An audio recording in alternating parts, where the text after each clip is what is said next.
You are listening to a Dynamic Works Productions podcast. This show is available on iTunes, Stitcher Radio Network, and many, many more podcast services around the world. You can find all our content, music, videos, books, podcasts, and more on our website, www.dynamicworksproductions.com. Have questions, comments, or concerns for us? Head on over to the social tab on www.dynamicworksproductions.com if you'd like to talk to us. Now, on with the show.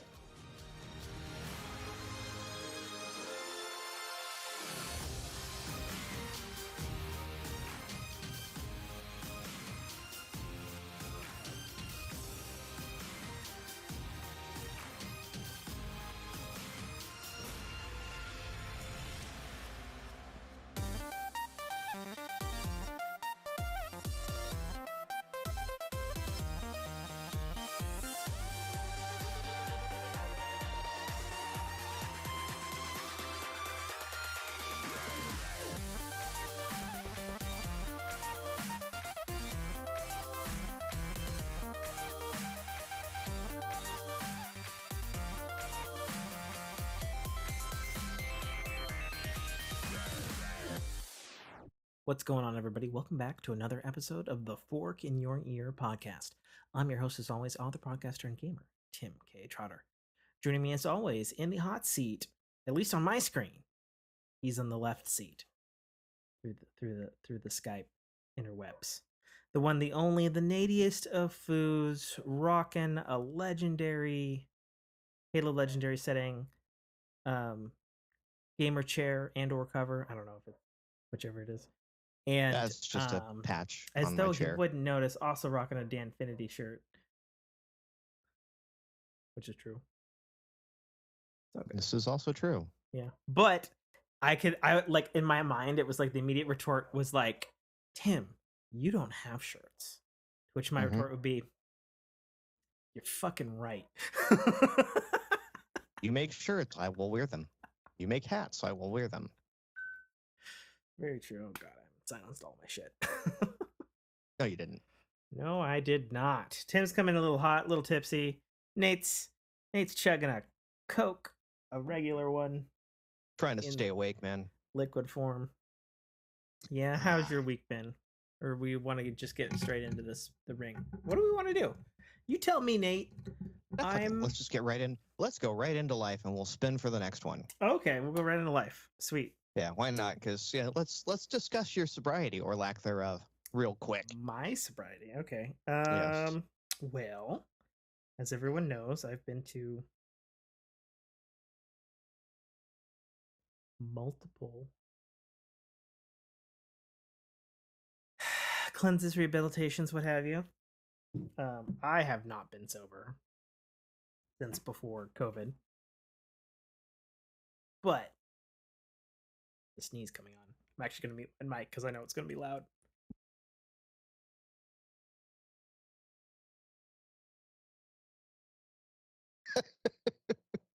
Screen cap. Totally fake. It didn't even actually come. Yes. It was one of those things and turned into a yawn. He saw it. If you build can't it, see it, folks. Yeah. If you build, they can, because I'll have access to the video file. That's true. Beware. Go ahead. Screen cap me. Let's make some memes. I'm for it. I say this now. And then in retrospect, I was like, I would fucking never say that. But that's not always the case. So how has your weeks been, my dear? Last week was just abysmal. I'm sorry. So again, that's the usual end of month work crunch. Came right after the birthday, which and then we went to Sequoia this weekend, and we were there from Sunday through Tuesday, and that was a nice getaway. It was a well-needed respite from the daily grind that has been, I don't know, the crushing weight of my employment. Still no word on if you're gonna live or die, huh? Nope, not at all. And then we have other lovely things where corporate policies that just don't make sense. In the case of a friend of mine that works with me, decided he wanted to go and experience what COVID was like, so he got it. Like on purpose? Like No. the way you phrased it, I was like, Yeah, I know. was there a COVID sharing party like we used to do with our kids in chickenpox? Like, apparently his daughter's boyfriend brought it into the house, and then so gave it to him, and as it goes, started to feel run down. Thankfully, he's vaccinated, so it wasn't too bad. But per company policy, after 10 days, doesn't matter if you test positive or negative, you can come back to work as long as you aren't showing any symptoms. So he came back to work. What's going on with this car alarm? He came back to work on Wednesday, positive for COVID, and decided to go, hey, I'm back. You want to go to lunch with me? And I went, nah, bro. We don't play that. Oh, but, it's been 10 days. I don't care. You're testing positive. Yeah, man. We're not doing that. Like I've been matrix dodging this thing for 2 years now. That's the last the last way I want to get caught, or being dumb. Facts. It's one thing to, and this has been a big hot topic with a lot of people this week. It's one thing to go to a convention in Florida, where the odds of that happening are probably 1 in 4. I mean, I would argue. I mean, at least not necessarily at the convention. I would argue any convention. Yeah. Really, honestly, these days. Sure. But, I even looked at PAX because PAX is coming up again, and I don't know if I'm going to be attending it or not. But, PAX is requiring vaccinations. Florida doesn't. They're just not going to, and that's just the way they are. So the best the convention could do was say, well, then we have to have proof of negative tests. And they set up a whole system for that. And again, that's great. It was fine for inside the convention, but it was all the after parties and all the elbow rubbing and everything. Wouldn't matter if it was Florida, Seattle, San Diego, which TwitchCon's coming up. So yeah, it's something I'm thinking about now, future forward. PAX West coming up. I don't know if I'll be working it. TwitchCon coming up. I don't know if I'll be working it, or if I'll even be attending them. I guess you did come up last year for PAX, didn't you? Yeah, because I was working it. Yeah. I don't know that I'd make that trip on a social in this kind of a risky, high risk environment. But like San Diego, that's I hop on the train. Sure. I'm down there in a couple hours. Yeah. So I'll likely be doing TwitchCon, and then just how much I'm involved outside of the actual inside and outside of the convention yet to be determined. So. Right. Yeah. So that's been kind of the life stuff going on around the house. Okay. Having these discussions and. Well, my life stuff is I got older. That's the got older. And your bastard co-host didn't even send you a happy birthday text because he was without cell service. That's okay with me. Yeah, not a lot of people did, to be honest, this time. Yeah. I was like, oh dang, I really am that old. Most people missed mine because I was just like, yeah, I'm not even pretty sure I caught yours, if I'm not mistaken. Yeah. I did catch yours. Yeah, so got older. I've still been twitching away, although less this week. There's a lot of house stuff going on here in coordination with all of the Korean people, in which I don't speak Korean, including fucking today. So I was like, oh, I fixed garage now. And it's like, no, I'm going out at 3.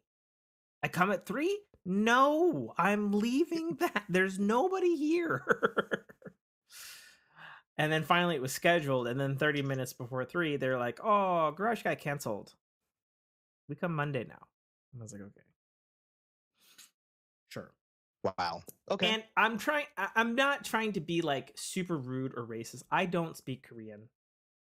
So when this guy was here earlier this week, at the behest of my landlord, Hmm. he was actually a lovely fella.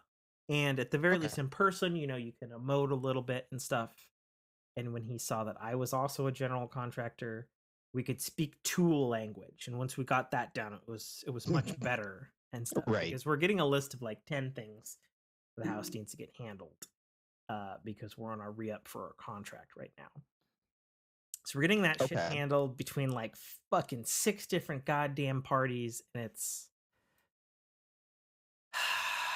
just the level of frustration on the phone is palpable to Hmm. such a degree.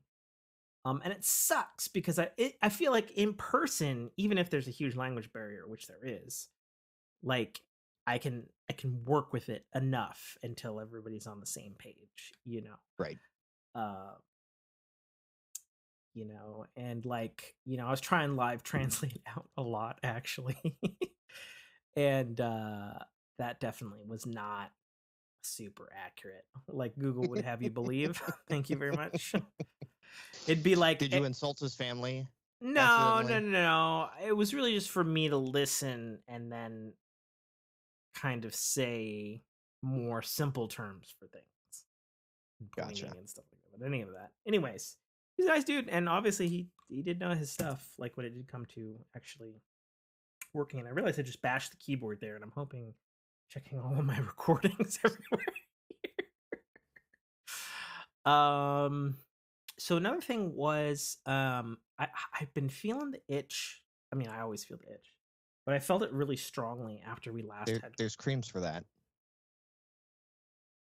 That's that's not as funny as you might think it is, because I am on some creams for that. Oh boy. And have been since I probably mentioned it way earlier in the show, but Hmm. like months ago. But anyway, that's still getting resolved. Anyways, no, I've been feeling the writing itch since we had Greg on last, and Okay. he actually talked to me off air after we recorded that episode for like 3 hours. He didn't have to, and I shot him some theoreticals and stuff like that. And in that department, um, birthday gift for my wife was a lovely bridge keyboard for my new iPad, of which I'd never had a keyboard for. I had one for my old one. That was the one I Okay. took in the shower accidentally. I think I said like 2 years ago or something like that. But I just never got around to getting a keyboard, and I had done a lot of quick writing or sketching, or in some cases, pages and stuff on a little iPad keyboard. I had a little Zag keyboard for an iPad Hmm. 2, Mini 2, Mini 2 with Retina, whatever it's called. Um, and then obviously that doesn't fit. Not the most current iPad Mini, but the generation before that doesn't fit it because it's too thin. So it connects Bluetooth fine, but it's like, okay, fine. You don't want to fucking put a wobbly ass thing when you're trying to use it like a little itty bitty laptop. So wife got that for me Hmm. for my birthday, and I've been doing a little bit of stuff on that. And then on the birthday gift to myself, because I do consider certain keyboards writing barriers. So for myself, Sure. I got myself. We're on the official Apple keyboard with Touch ID, and we transitioned back to a Magic Trackpad Mark II. Okay. Just for technically, I'd been using the Microsoft trackball from 2002, and then a original Mac Mini keyboard, both of whiches aren't technically. Yep, that's forgetting stuff. That's fine. Um, both of which is technically aren't air quotes mine, but my business's, which I was using technically for business, but also technically for me. So I migrated out of that as the birthday present to myself. I just bit the bullet and got those because I have been writing a lot of my things on Apple keyboards pretty much my entire life, of the laptop-ish variety, which is what I prefer to write on. So we moved to that officially here in the studio, both for this show and writing stuff. So I've been, I've been pulling stuff out of the archives, and some of that stuff is painful, and some of that stuff is just technical issues of upgrading files from 08. Okay. Be it a Word doc or like version 2 of Apple Pages. So, a lot of that, hey, we don't know what fucking font this is. We replaced it with something. A lot of that. Anybody's opened a Word document older than fucking 5 years probably knows this pain. So I've updated a lot of my files. I'm just trying to get everything into PT, because it was like legitimate shit. Like, it started with the bridge keypad, and I opened it up on iPad, and iPad was like, I don't know what this fucking file is, dude. What do you want me to do with it? And I was like, well, it's a Pages file. And they're like, yeah, but what do I do with it? And I was like, fuck. So I had to open it on the Mac and do upgrade processes and all that shit. Because current Pages is pretty damn cross-compatible with Word and probably Google Docs these days, since that's the way of the world. But in 08, not so much. Right. I had some fucking settings in a Pages document that was like ported from Word 2005 or some shit like that. Some fucking, we're talking pre-docx, file format. So that was what do they call that? Fun. Rich text format, RTF? No, RTFs have been around forever. I did have backups in RTF just in case, because I am smart and or paranoid like that. So I did have RTFs, both RTF and simple text or Unicode text, because, like I've told people, I started in Claris Works. If you're old enough to remember that shit. Yes. So you don't have to tell me twice about backing up. I don't care how much it says it is backed up, but so I've been getting into a little bit of that. I've been trying to dig into a very specific project, because of all these comic book fucking people we've been having on lately. You say that like it's a bad thing. No, it's not. It's just super strange that we had like 3 back to back to back like in a row. I realize obviously that's just how it was, but right. That's how it goes. These are your people. Don't blame any of that on me. Greg's my people. Everybody else just kind of came in. Although I do know that they are Greg and Michael are at a convention that is so ridiculously close to me. I'm ashamed that I didn't get a ticket. But it's also like the con now. It's like the con in the area. It's bigger than PAX now. Like, they've got fucking William Shatner and Master Chief and shit down there now. And I was like, fuck. But I didn't get tickets and all that sort of stuff. But whatever. So it goes. So there's that aspect of life.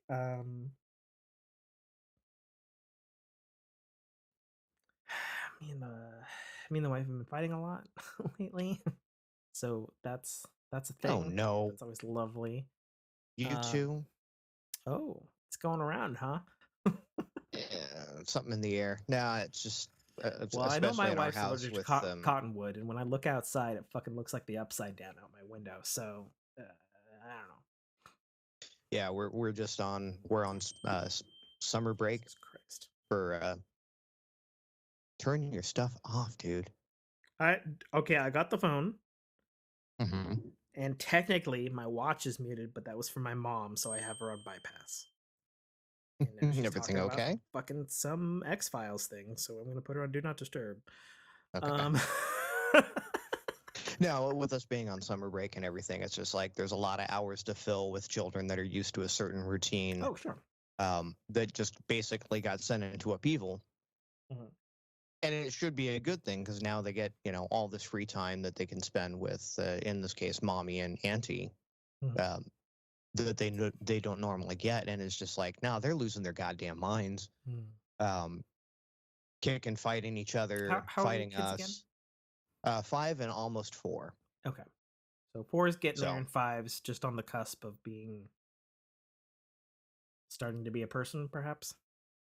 yeah, I mean they're both definitely very big personality, and we're definitely going to have the youngest one, the almost 4, evaluated for certain, uh, let's just say, conditions that I their know what you're going parents for. have, right?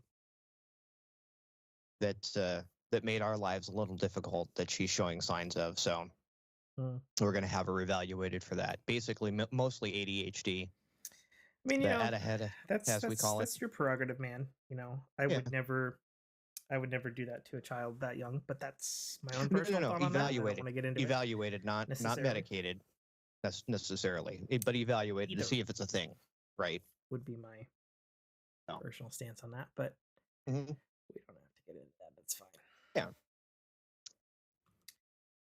So Um, yeah, especially with it, with it being prevalent in myself and other members of both of our families. So it's just like, yeah, it'd be good to know if that's something if we're up against that. And it's just been, because of that, it's been kind of we're not sleeping well. She's not sleeping well. mhm. Every waking hour that she's spending with the children is basically an absolute slog. So when I walk through the door, it's like, oh, hey, a new person. I can abuse you, Hmm. you know, because Okay. I've been getting kicked in the face the entire day. And it's like, okay, I understand, but I'm just coming home from a rough day as well. And it's like, that's not what I want to walk in the door to. Sure. So, Well, that sucks. yeah. Um, What have you and yours been at each other about? same old fucking same old, just fucking sucking at sex and fucking sadness on trying to get better on it, and I think I stated, I've done all the medical things. Like I Hmm. am in the clear as far as virility and sperm count and all that shit. And uh see, two things in my head happened at once. It was like, Tim, if she heard this, she would have you cut what you're about to say, so you should stop. Hmm. So A little self edit, you not know bad. that's fine, and incredibly cognizant of me, Hmm. given the Given. thinning of the blood flowing through my veins at the moment. Fair. um you know it's just, man, I don't know. I don't know And what it here I am. I is. got an appointment next month to start the snippy snip process. Well, I only know of it from my Maestro Brock over there. Hmm. It's pretty. It's a weird but pretty painless procedure as far as Hmm. everything that I've heard. That's basically what I've heard. But on the bright Basically, side, two if ways of going about it, and one of them's outpatient. The other one is you're going to be sitting on a donut for a month or two. Mhm. Well, on the bright side, at least you drop that percent down to 0.1, right? Hmm. You know, and I don't know if condoms are expensive in fucking California. On the other hand, you eliminate that cost, I suppose, if that's Hmm. something that you do frequently with your wife. Um, I don't know. Yeah, and it gets her off of it gets her off of any form of birth control that she Oh, needed to right. be on, Which and is a big deal. that's a huge Fucking, deal. it's stupid. We've talked about that in the past, and Hmm. it can make females and or your wives pretty fucking nutty because that shit is fucking ridiculous. Not Yeah. only what it does to a system, but just how like hard it is to keep that regulatedly steady, which Hmm. itself is kind of fucked. You think about it for too long. I think we've talked about it on the show at length I think we not have. too Yeah. long ago, if I'm not mistaken. Um, so yeah, so that's another good thing. That's another good thing, all things considered.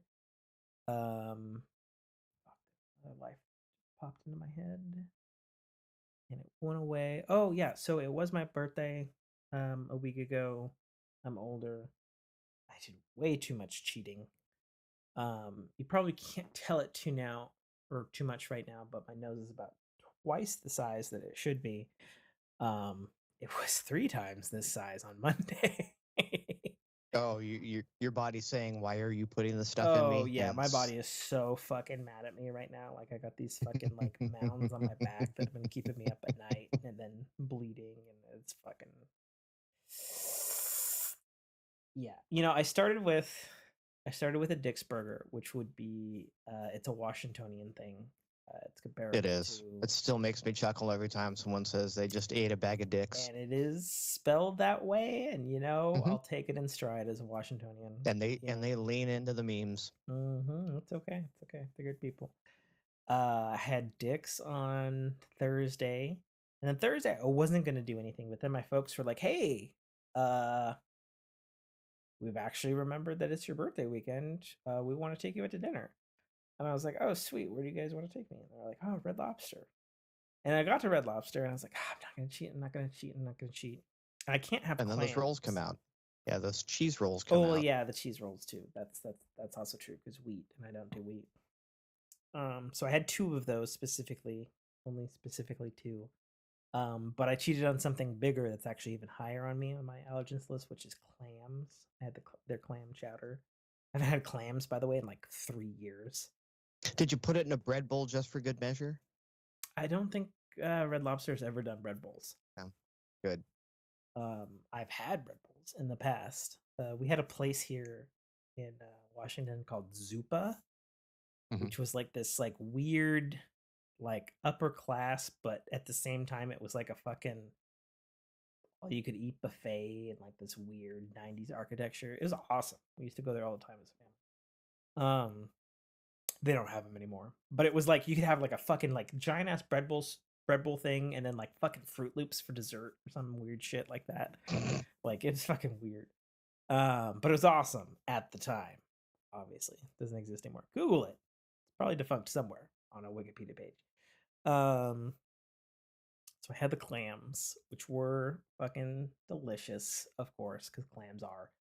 Um, and then Saturday, I was pretty clean, which happened to be my nephew's birthday. And then Sunday, my actual birthday, I did what I usually do, which has now become tradition for the last 3 years, which is I have big ass fucking Godfather's pizza. Because pizza for me, a lot of people are like, "Oh, Godfather's terrible." It's like, well, for me, like pizza starts and stops at Godfather's. That's what I had when I was like a fucking kid. It was like the Hmm. first fucking pizza I ever had. So that very specific Godfather's flavor is like pinnacle pizza Oh, for me. it's like every You year know? for my wife and I for Valentine's Day we go to a little local Oh yeah, yeah, yeah. You chili were dog telling me joint, about that. Yeah, Cupid's, right? yeah, And it's the same thing. It's like they are not the best chili dogs you'll ever get. The chili's subpar. yeah. The hot dogs got a snap to them, like the casing's extra, I don't know, thick. Mm. Um, but it was just that was ever since we've been together, since that first Valentine's Day, we've gone there. So it's that same tradition. I completely understand. Yeah. Well, it's kind of weird because it didn't used to be a tradition. And I think at this point, the Godfathers that I have might be the last fucking Godfathers in this state. Um, you know, but like for me, like when I eat it, even though obviously it's wheat, my body's gonna hate me in about 45 minutes. Um, I had like the biggest fucking one they could have from Sunday to Monday, by the way.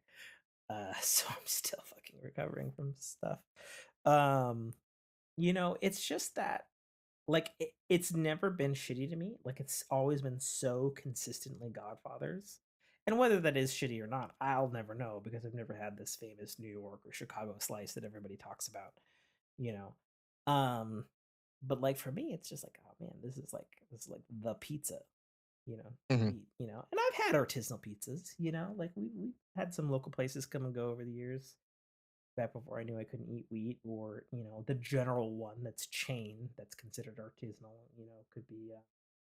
We've got Forelli's and the Rock up here in Washington. Okay. Both are considered,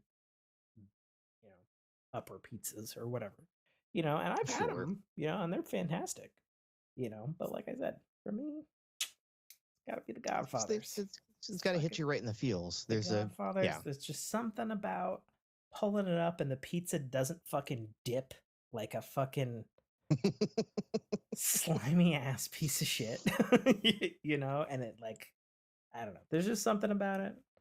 It's my preference. It's my fucking birthday, and that's what we did.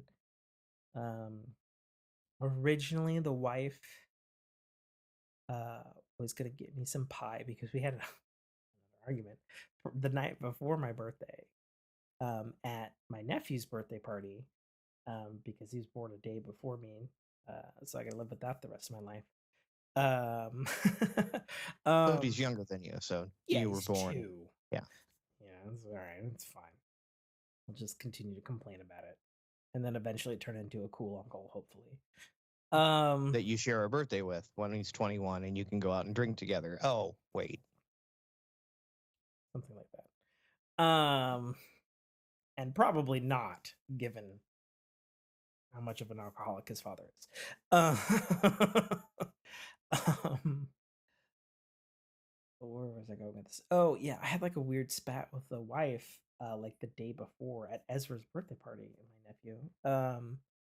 And because I wasn't aware that like Jessica was like gonna like bake me a cake, and she's like, "I'm baking you a cake." And I was like, I don't fucking need a cake. She's like, "It's your birthday. You're getting a fucking cake." And I was like, I like cake, but like I like apple pie a lot more.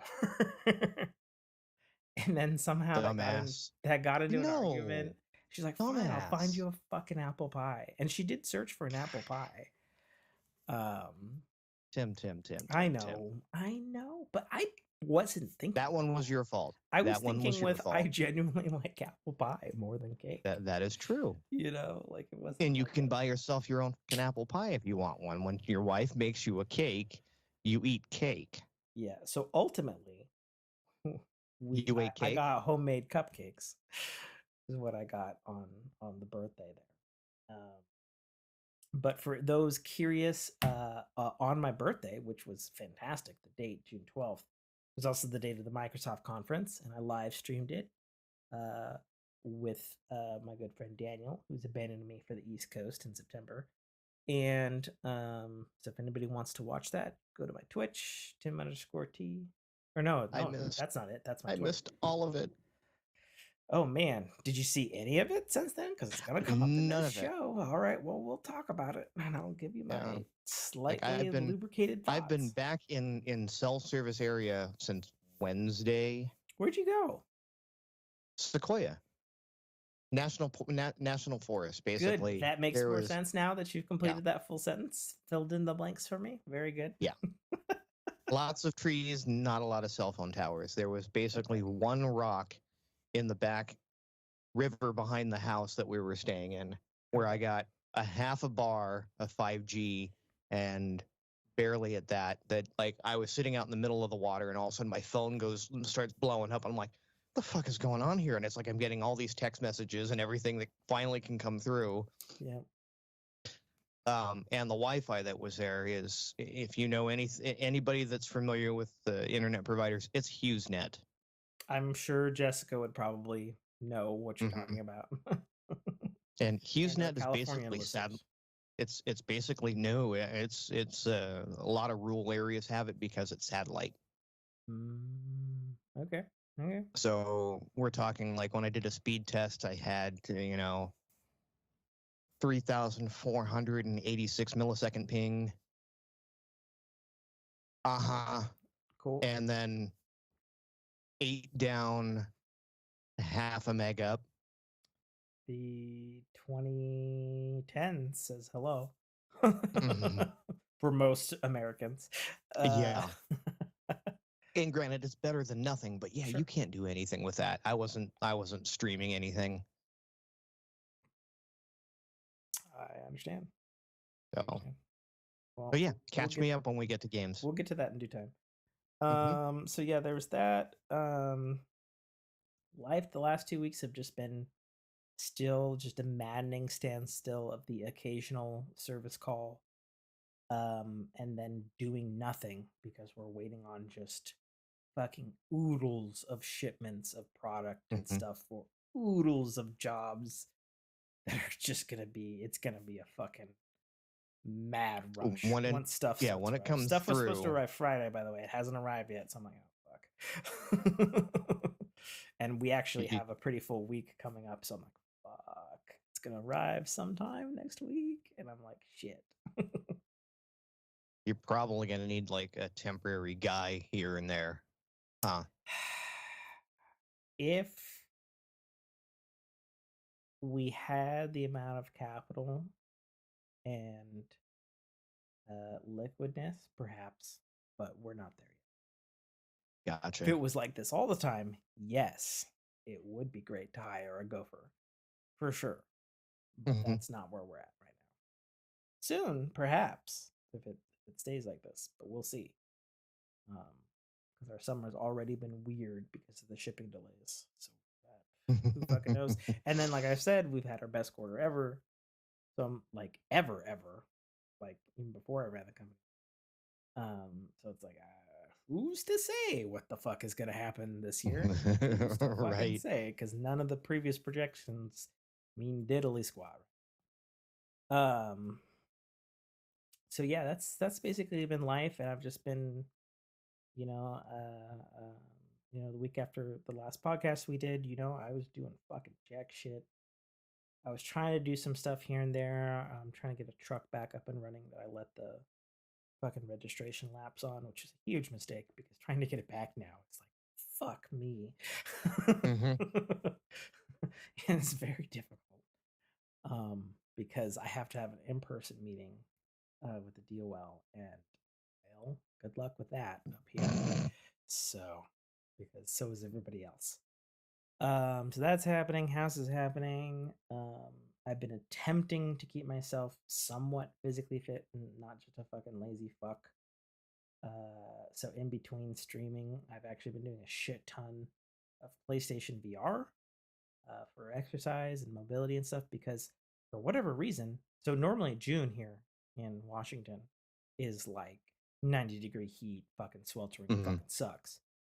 It's pouring like fucking April showers every goddamn fucking day, and then high winds, and then cottonwood the rest of the time. Like we're having another fucking April, and everybody's like, "What the fuck is happening to our weather right now?" Like this is super schizophrenic, even for Washington. Yeah, I So it's think like, we got all your well, heat. you know, Because usually we get like today was nice June gloom. It got up to 81 today. mm.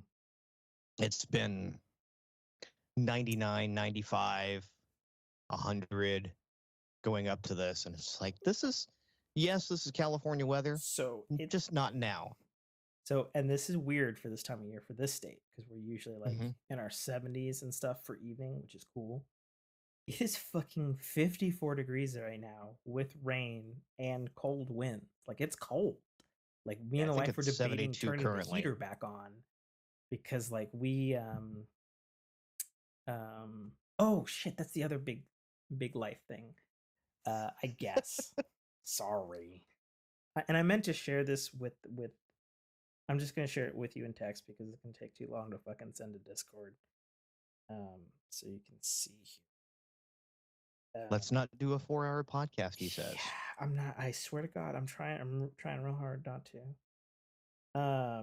So Daniel Killer Cow, our moderator on Discord, been trying to get on the show since he's leaving me physically, and since I was at his house tonight for dinner, I even asked him, I was like, oh, you should get on the podcast. And he's like, but why? And I'm like, so that you can get used to fucking doing it remotely and like coming on the show every once in a while or often if you want. And he's like, but I'm here. And I was like, yes, but you're not fucking coming home with me. So figure it out, motherfucker. Uh, send pictures. Is this coming through text Yeah, I'm or through sending it like via Discord? text, yes. Okay. And of course it's not delivered. God damn it, fuck you. Try again. Stupid fucking garbage. Fucking Android. Well, in fairness, I'm saying that because it just doesn't auto send through the fucking Wi-Fi. I have to have a cellular. And I've been bitching for years that my cellular in my neighborhood, for whatever reason, because when I step outside of it, just in the neighborhood, is dog shit. So maybe I will be sending it. Goddamn. Send it through Discord? Yeah, I'll send it through Discord. If the fucking goddamn image isn't too big. Jesus Christ. The gist is Daniel, for my birthday, he got me a fucking ludicrous gas propane grill. Okay. Like, so previously, like, I've just been kind of, when I need to, I've been using Brock's, which is just a tiny little 1 to 2 man Weber, which is admittedly fantastic in my opinion. But like, this is like a legitimate 4-zone with a fucking side burner, big propane, build it all, assembly all required. And I assembled it this week, and I've been on I must barbecue everything on this thing. You know, it was like that moment of like, I have become man. I must I must cook the meats, you know? And like a weird fucking American, like I assembled it while watching like fucking 6 hours of King of the Hill, obviously propane. You know, I'll be honest, like at the end I'd watch so much King of the Hill while assembling it with 2 different manuals for some reason and like 2 different YouTube videos of how-tos. And like I turned it all on at once. I was doing the test for it outside. I just wheeled it out of the garage and everything worked perfectly. And I was like, that never happens. And I said to myself in the most fucking Hank Hill voice ever, I was like, God dang, it's beautiful.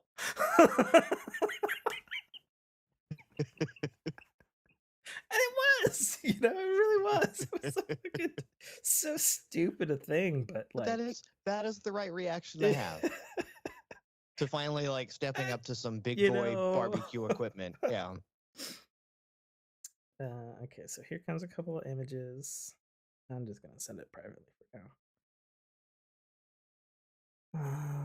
Let's see. What do you mean you only go back fucking 20 photos, Discord? Fuck you. That one. And oh yeah. Yeah. That is a nice piece of kit. It's a fucking real grill, like not a baby grill. It's even got the little side burner. I love that. It's got a fucking side burner if you want to fucking have a little saute pot or cook some chili or some shit on the side. Like it's fucking legitimate.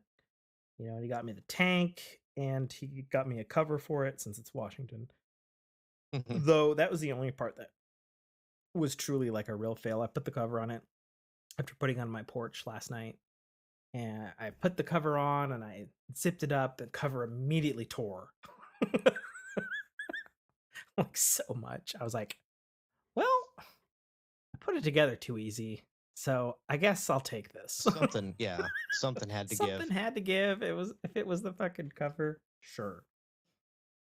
You know, but yeah, you know, I don't know. It's one of those things, I guess.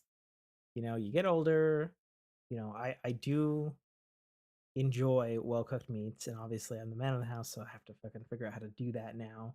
And I had it down on the Weber grill. And so we did steaks Friday night. I did not read past the Hispanic instructions and like French or whatever the fuck to the chart where it says the technical specifications of this thing. And I did not realize that it was 10,000 BTUs per burner run, of which it has 4. So, you know, I cooked a steak at 500 degrees last night. So you made shoe leather, is what you're saying? Just under. Yeah. Just under. So it was definitely cooked. So I've got to fucking figure this shit out. And for that matter, I have to figure this shit out in a week because my wife and I are hosting a couples party next Saturday, actually. So I got to figure out how to tame, at the very least, you know, the bare minimum, the burgers and hot dogs by next weekend. So I'm going to do a couple of tests, if not meals, this week with them in an attempt to get that under. But it's like the real thing. Like when you open it up, it's got the second level warming rack and all that shit. And I was like, well, that'll come in handy. And like, just because it has 4 burners doesn't mean you have to run all 4 burners, and that's the secret. And I understand that now. Yes. But at the time, it was like a fucking, and I'm gonna hate myself for doing this because I always got teased for this because my name is Tim. You know, I had that Tim the Toolman Taylor fucking improvement. All burners on maximum. Oh yeah, 500 degrees. Fuck yeah, let's fucking go. 500 degrees in a fucking hurry is what that is. Yeah, it was. It was so fast. And it's one thing if you're going to run the 2 left ones and make it an indirect heat, as opposed to just throwing meat right over searing, scorching. Here's the surface of the sun. Yeah. It was fucking a learning experience. Okay. But yeah, no, it's actually quite lovely and very. Yeah, I think it was simultaneously both a thoughtful gift from Daniel since he is leaving, but also I can't believe you're fucking been cooking steaks on this fucking 2-man thing. Because tonight he was doing tri-tip. There's nothing on his wrong fucking with cooking over big a ass charcoal barrel grill. charcoal grill. And it's fine. You know, it's just he was having trouble with it because of the wind and the rain, getting it up to temperature. So, you know, so it goes. So yeah, so I think that's life right now. That's life. Let us spin, he says, hoping you have the Discord app open, Nate. I do. Oh, that was a terrible spin. That was like a spin. Did you hear that? That was terrible. There we go. We're on Earth. What do we got? That would be life. No, I'm kidding. I was like, fuck. No, it's tech. Oh, tech. Well, there has been some shit going on in tech. Let me tell you what. Let me tell you what. Yeah, sorry. I've been watching a lot of Hell lately. Sorry, guys. Dang it, Bobby.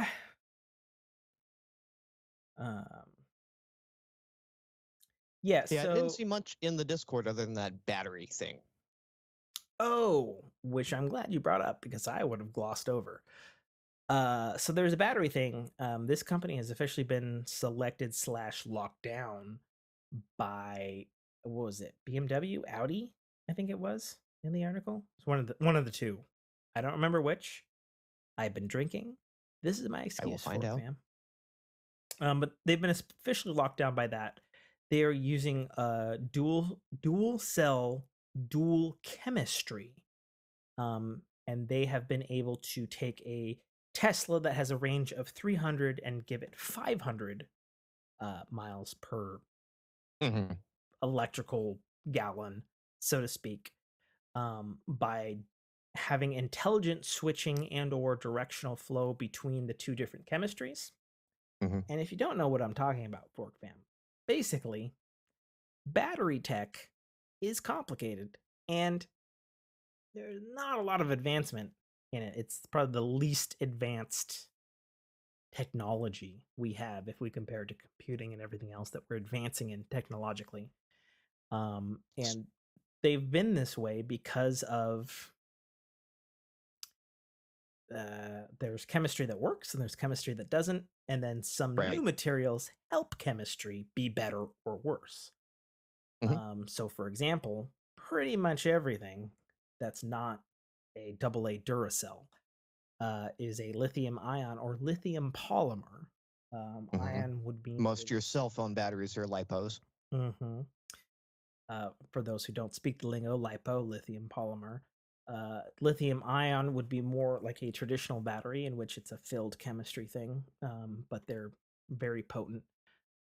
Whereas lithium polymer, the actual chemistry is laid within, we effectively would call it sheets of paper. And that's how you not only get them super, super thin, like a lot of your phones are going to be, like you said, lipos. Lithium polymer will be that way this way.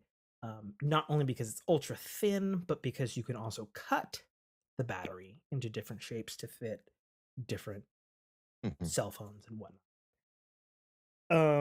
So this is using two different chemistries. They're not specifying which for patent reasons in their own website and in the article that I posted on our Discord, which you can join too on our Discord. I almost did it. Go to dynamicworksproductions.com or go to my Twitter, Tim_T. Follow the links to Discord and join there. There's an open invitation for all. So to answer your previous question, it was BMW. Oh, thank you. They had locked them down for their new EV line, which is not surprising since BMW does have money, but also to swipe it from the fact that their tests says Tesla. And Tesla's like, yeah, you got better battery tech? What's up? We got money. Right. And basically, cool. essentially, what I'm looking at this what they call the Gemini, Gemini battery. Fantastic name, by the way. Right. Super great. It's effectively your high volume output standard electric car battery with a battery backup to top it off. In a very efficient manner. Yeah, in a very efficient manner. So basically, where it's getting that range from is when you're not slamming the pedal to the ground, the secondary battery is immediately topping that primary battery backup. So and if you basically drive it right, you can get that 750-mile range. I think mostly when I did a little dive into their website, they made it sound more like one battery is dedicated to the motor and those types of high draw outputs versus everything else in the system, like your lights and your AC and your GPS and all of that shit is being run by a, perhaps, knock on some wood, more traditional battery. But either way, great idea. Yeah. It's patented, and BMW's like, we like what you're selling. Come with us. Right. So that's kind of a big deal, mostly because you're going to hear a lot about it once pretty much everybody's moved over to EV, which is coming. Again, EV is the biggest issue has always been range anxiety. If I can't get to where I'm going on a single charge, I'm not going to sit in the middle of some quick charge station off a desert highway, which when we were driving up to Paso Robles, that was the one place that you could charge a Tesla. And here there's 50 Teslas parked in this dirt lot with quick chargers. And I'm just like, I wouldn't want to be sitting out here in my Tesla. And if I'm looking for an opportunity of some well-to-do individuals that I can take advantage of, they're all going to congregate right here because you have no choice. That's right. Gemini's philosophy on the article I posted on Discord, they made a point of saying, do you need a 500 range vehicle? No. Do we think it's important to people in the Midwest and the country? Hell yes, we do. Very much. And also, that exact scenario that Nate just talked about, you got 50 Teslas lined up at a fucking dirt station in the middle of fucking nowhere, and it's the only one that your GPS is showing that you can get to. Of course you're going to get there, because you have to, because you're not going to gas up because it's not gas. Right. And I think that I think that's EV tech is also moving outside of just our basic transportation. it's moving into factory equipment. It's moving into farm equipment. 100%. So It was always a matter of time and technology, and right now it seems like they've got a little bit of an edge on the competition for sure, at the very least, patent-wise. yes. So that's the thing. I did manage, although late, I didn't get to watch it live. I did watch Apple's WWDC 2022. Some very interesting things that came out of that actually punched up into the video gaming sphere, which were quite surprising.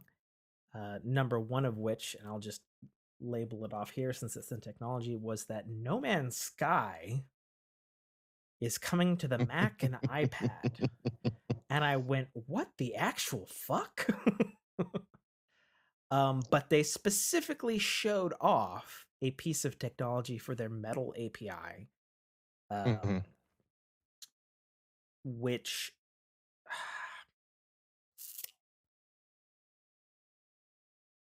it's somewhat similar to what Xbox has implemented in the DirectX side of things for variable rate shading.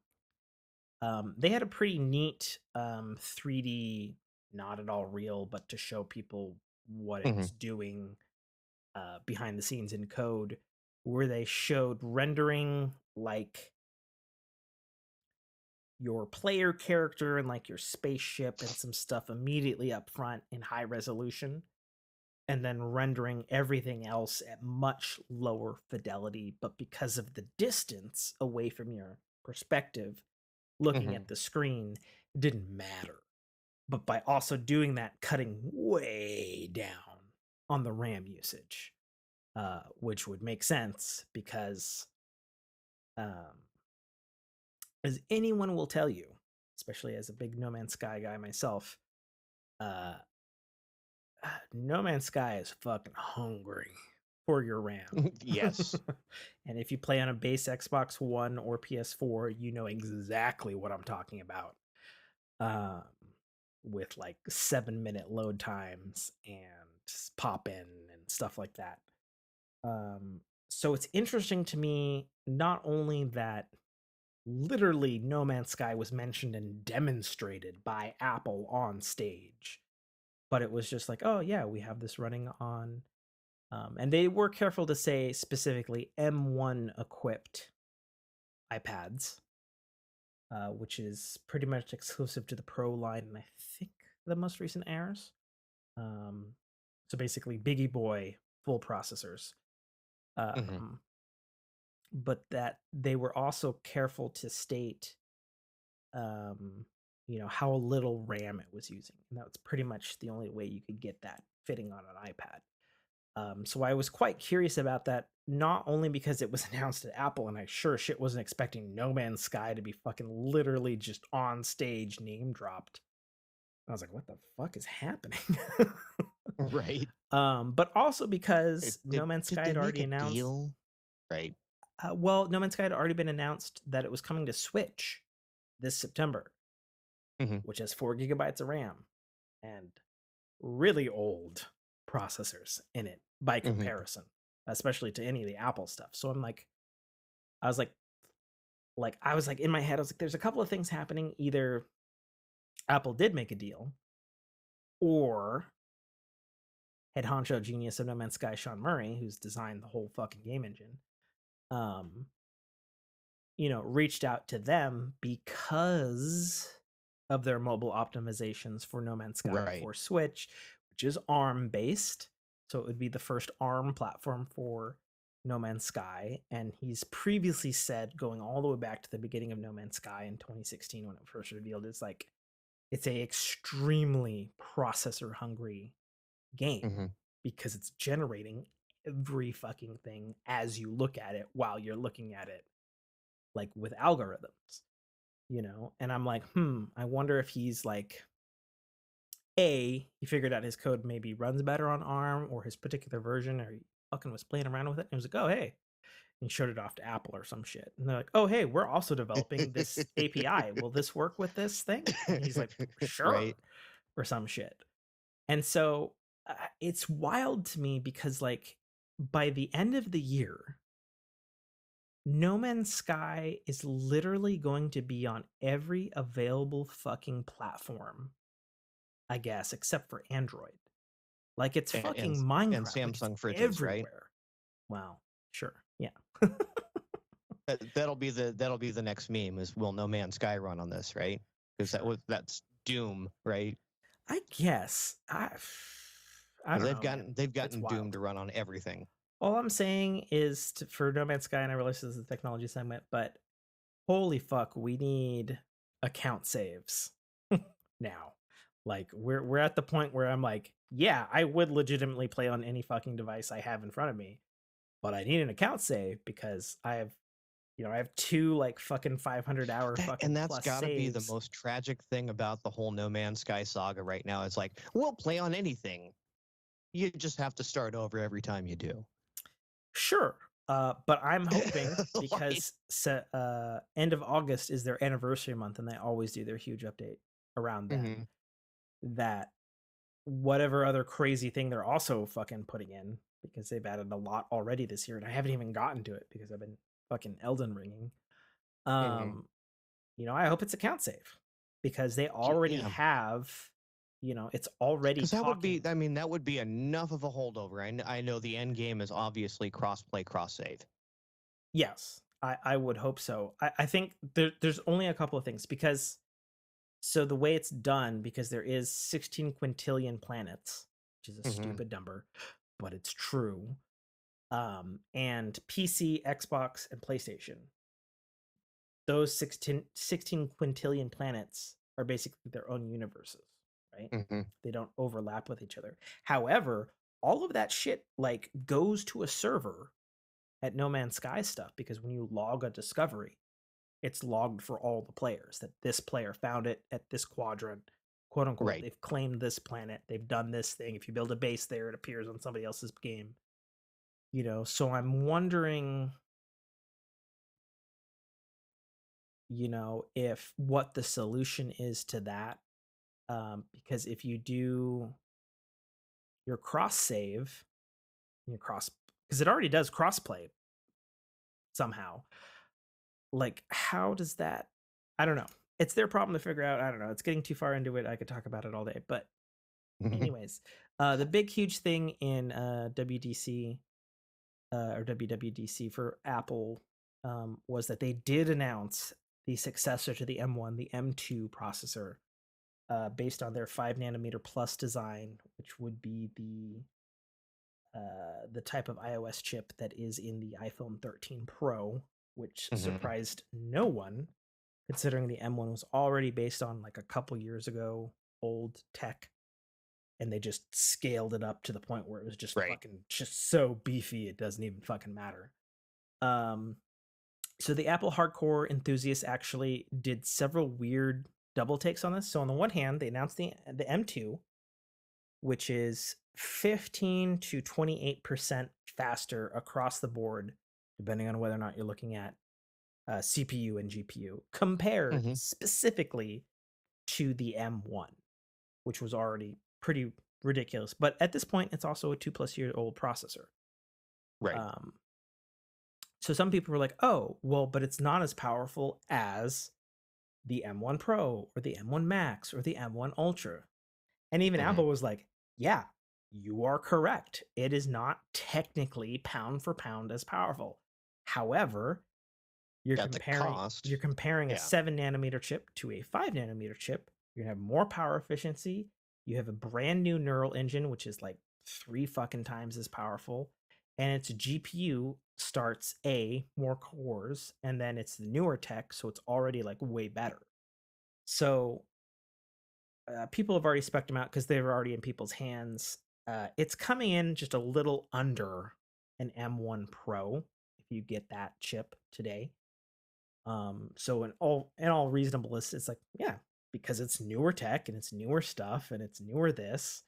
The big thing that piqued people's eyes for professionals, like my buddy Jay, who's a professional videographer, was that they have a new media encode decode engine.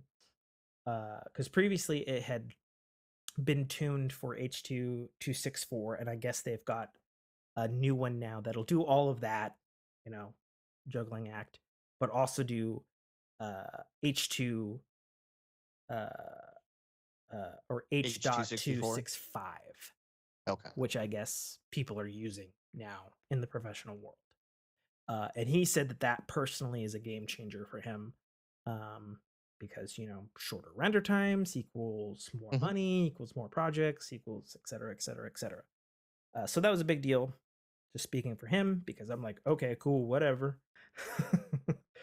I can rip a movie from Blu-ray using Handbrake faster. Right. um, Well, it's like the 3D printer tech now. Stuff that that yes, used to take 4 hours to do can be done in 2. You're twice as efficient. And this was something that while this when you're doing an encode, decode, etc. When you're doing a 3D print, you can't do anything else. yeah. It is literally wasted time. So there was also a kerfuffle in the Apple community because they announced the M2 in a brand new, completely redesigned MacBook Air, but then they also announced it in a MacBook Pro Mm-hmm. that looks functionally identical to the previous MacBook Pro, and people have compared them now in hand, and they're like, "What the fuck? The Air is like better." So Mm-hmm. basically, here's how it stacks up. Okay, fine, you both get the M2 chip. Fine. M1 chip or M2 chip in the new MacBook Pro, 13-inch only for now. You have the How they can call that a Pro? That's like an iPad Pro, 13-inch. Sorry, I don't know any Pro that can operate on a screen that small. and I rocked a 13-inch MacBook Pro forever until this M1. So just saying. And then that 13-inch actually came from Jay, so he did it for his professional work. Just saying. If you wanna start spitting that, but that's fine. So Mac Uber fans are kind of pissed about this, and I understand why, admittedly. So everybody gets the M2 for these two laptops. The M2 MacBook Pro has the same 2 USB-Cs, headphone jack, has the touch bar, which love it or hate it, it's there, which is their OLED, but like in a super thin strip, replacing the function keys. So it's the same Retina display, the same cameras, same fans. Has a little bit better battery life because obviously it has a better chip. But other than that, it's the fucking same. And then Mac fans are pissed about this because the new MacBook Air, which is considered the lowest end MacBook, now has a 5-speaker studio fucking surround sound system with fucking bass. It has a high impedance headphone jack, so you can use like ultra high end. Oh, the new Pro does too. That's a feature. In the new Pro? Are you looking at a list right now and I'm forgetting it? Okay. All right. Thank you, Nate. It has all of those USB-Cs, and they brought back the fan favorite MagSafe specific charging connector, because for the last many years it's been USB-C only for laptops, and some people like that and some people don't. I personally have always loved MagSafe just because it's a fucking power cord that if you fucking yank your laptop out, or a fucking kid runs by, or a dog was the one for me back when I had a dog. It safely unplugs and doesn't yank it off your desk. Yep. I was like, it's fucking fantastic tech. Like, why did they ditch that ever? I have no fucking idea. So they brought that back to the MacBook Air, and only the MacBook Air.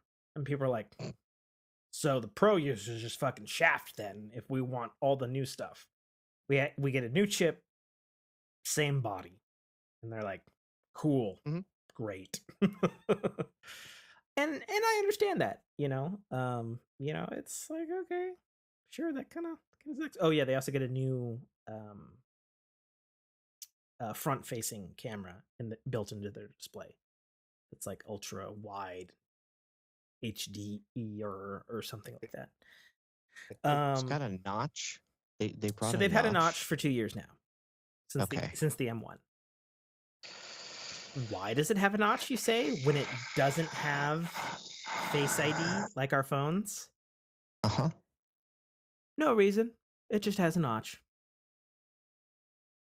That's right. It has a notch. It doesn't have Face ID. It makes 0 sense to me. And I'm like, that's cool. We're getting Face ID probably with M2, right? Nah, No, we're just going to get a notch. that is ugly. It's fucking stupid, is what it is. I disagree with it. And because functionally in the UI, because the Apple bar sits at the top, Mm-hmm. all it does is it just lines up with the Apple bar. Mm-hmm.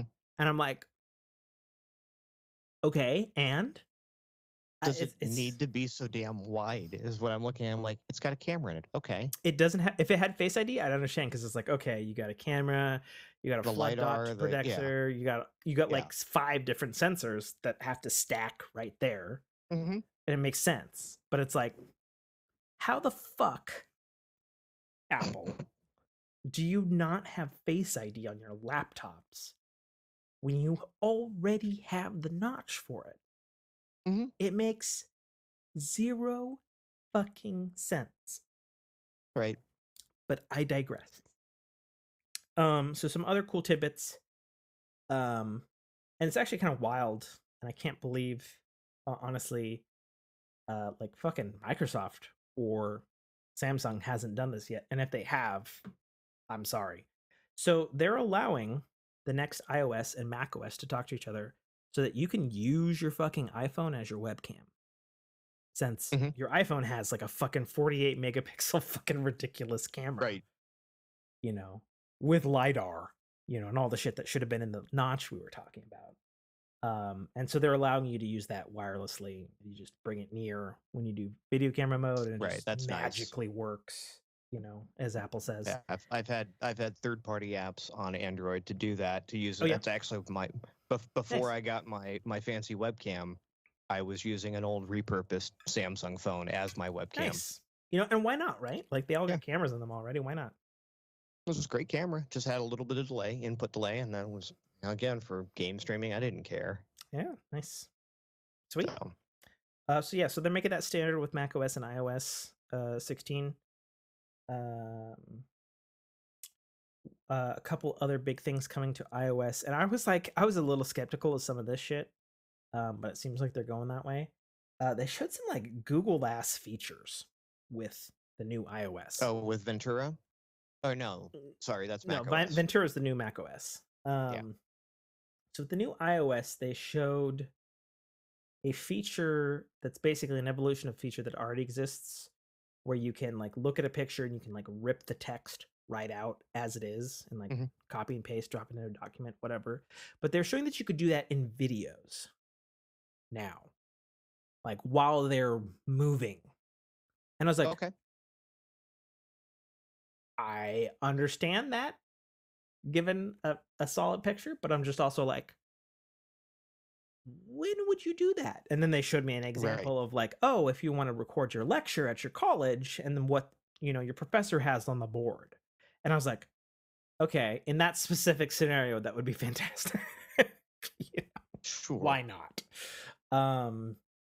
But they showed that, and then they showed some other weird ass magic shit, like you could take a picture of your dog and then touch your dog and then drag it over into your iMessages / texting, and it would like somehow magically auto Photoshop everything else out in the picture and just be like a fucking perfect cutout of your dog or some shit.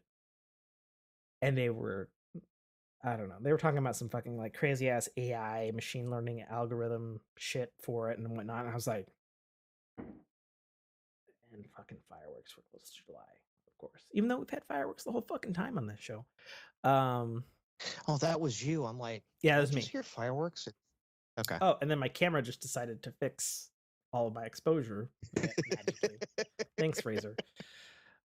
Anyways, do you see that? It's instantly boom, super clear, so stupid. Like, why? The lighting didn't change.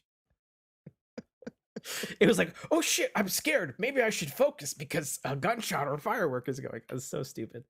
Anyway, so yeah, so those were some of the big features, and then the big huge one is Apple's doing for iOS and Mac is they are doing, if you sent a text or an email, you can change it before it's fully sent with a 5-minute grace period. And I'm like, all right, that's pretty cool. It's about time, because there are some fucking business emails where I was like, fuck, accidentally hit return. I didn't finish that email. You type. So hear me out on this. So you have a 5-minute grace period to edit it. And it will just automatically update. Correct. If you send it to my Gmail, am I not going to get that email for 5 minutes?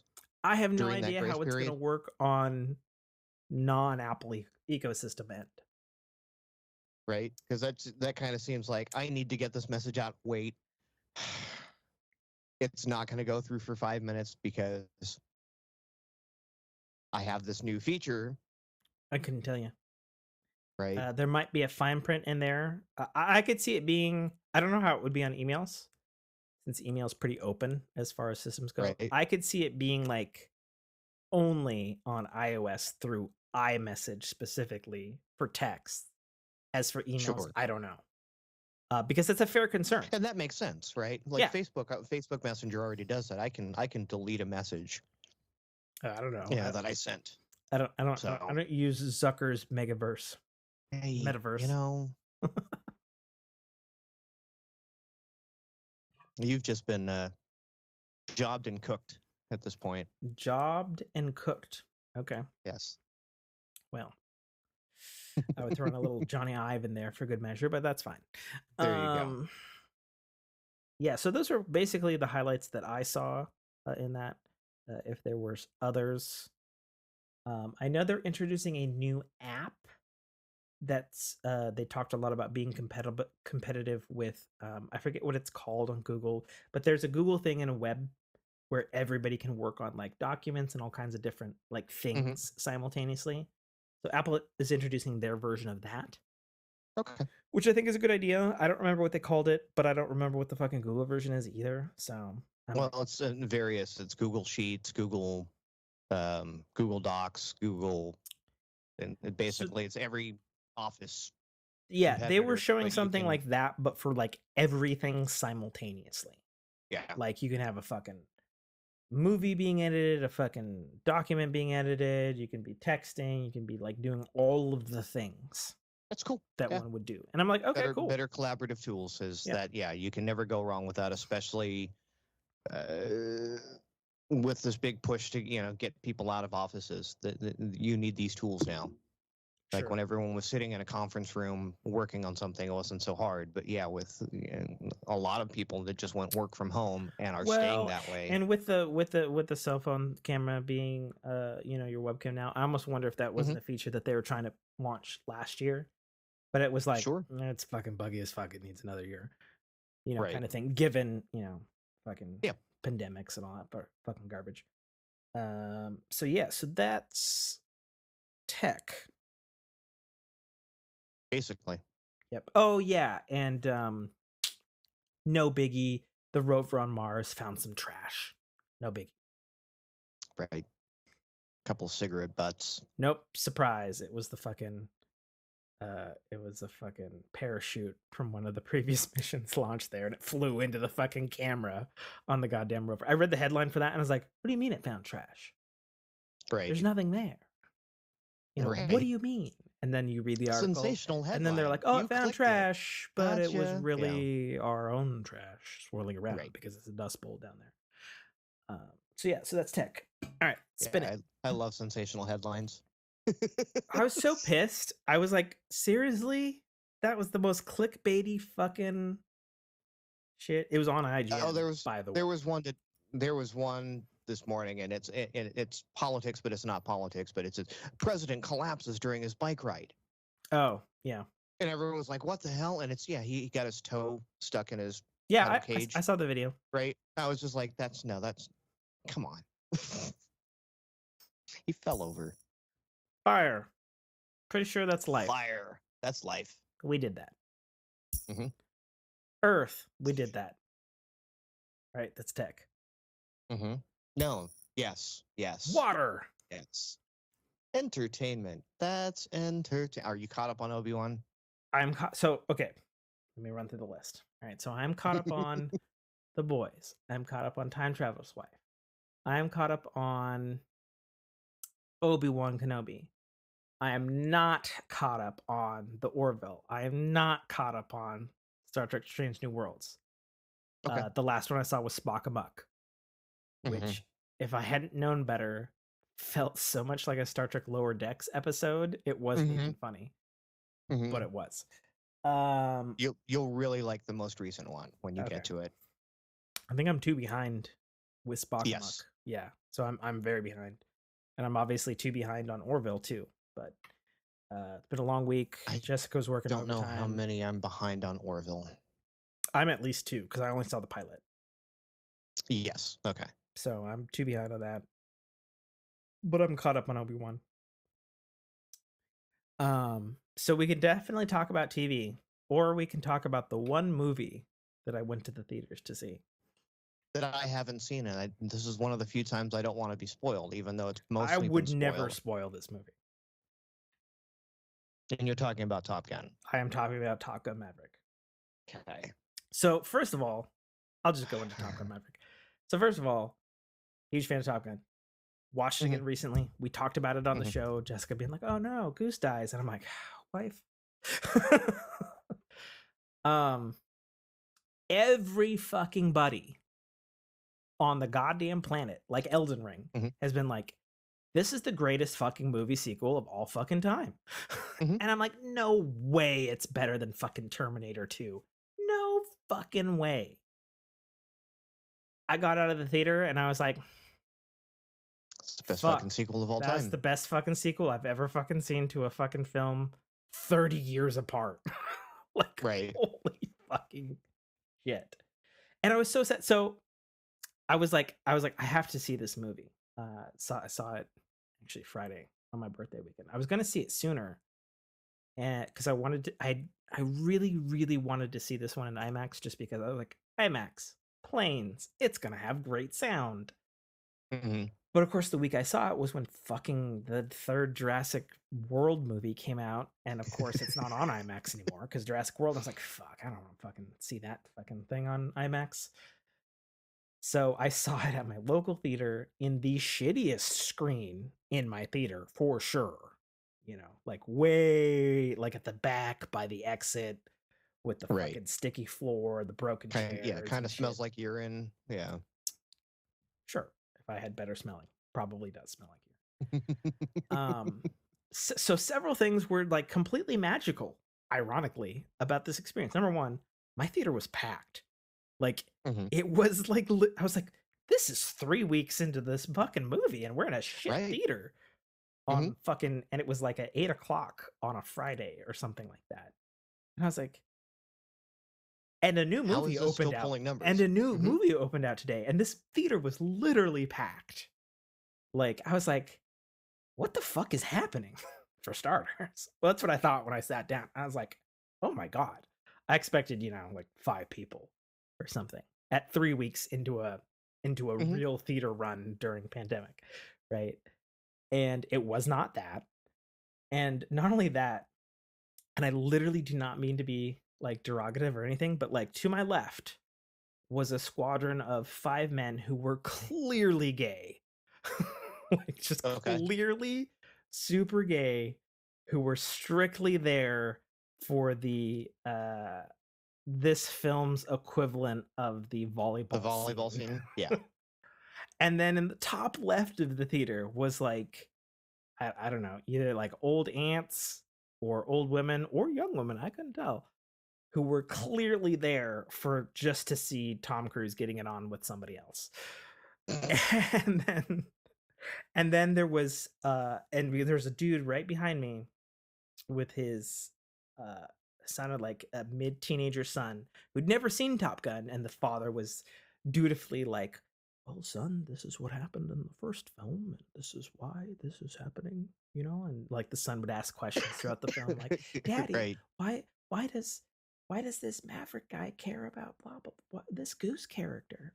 And he's like, well, son, Right. like it was literally like that. So I had this like, How is this son only 20 something years old when the last movie was 35 years ago and he was 4 at the time? he's not. It's all actually accurate. Um, so so I went into this movie with high expectations, but also like 3 weeks lowered expectations in a shitty theater with a very loud, boisterous audience. Like, and like I was like, okay, I just need to see this film because I got to see it. Everybody's saying I should see it. I'm already a huge fan of the first film. Mm-hmm. I've literally heard zero bad reviews about this film. Like Correct. and I'm like, there's no way it's good, or at least like it's probably just like a really good sequel, but not like fucking mind blowing.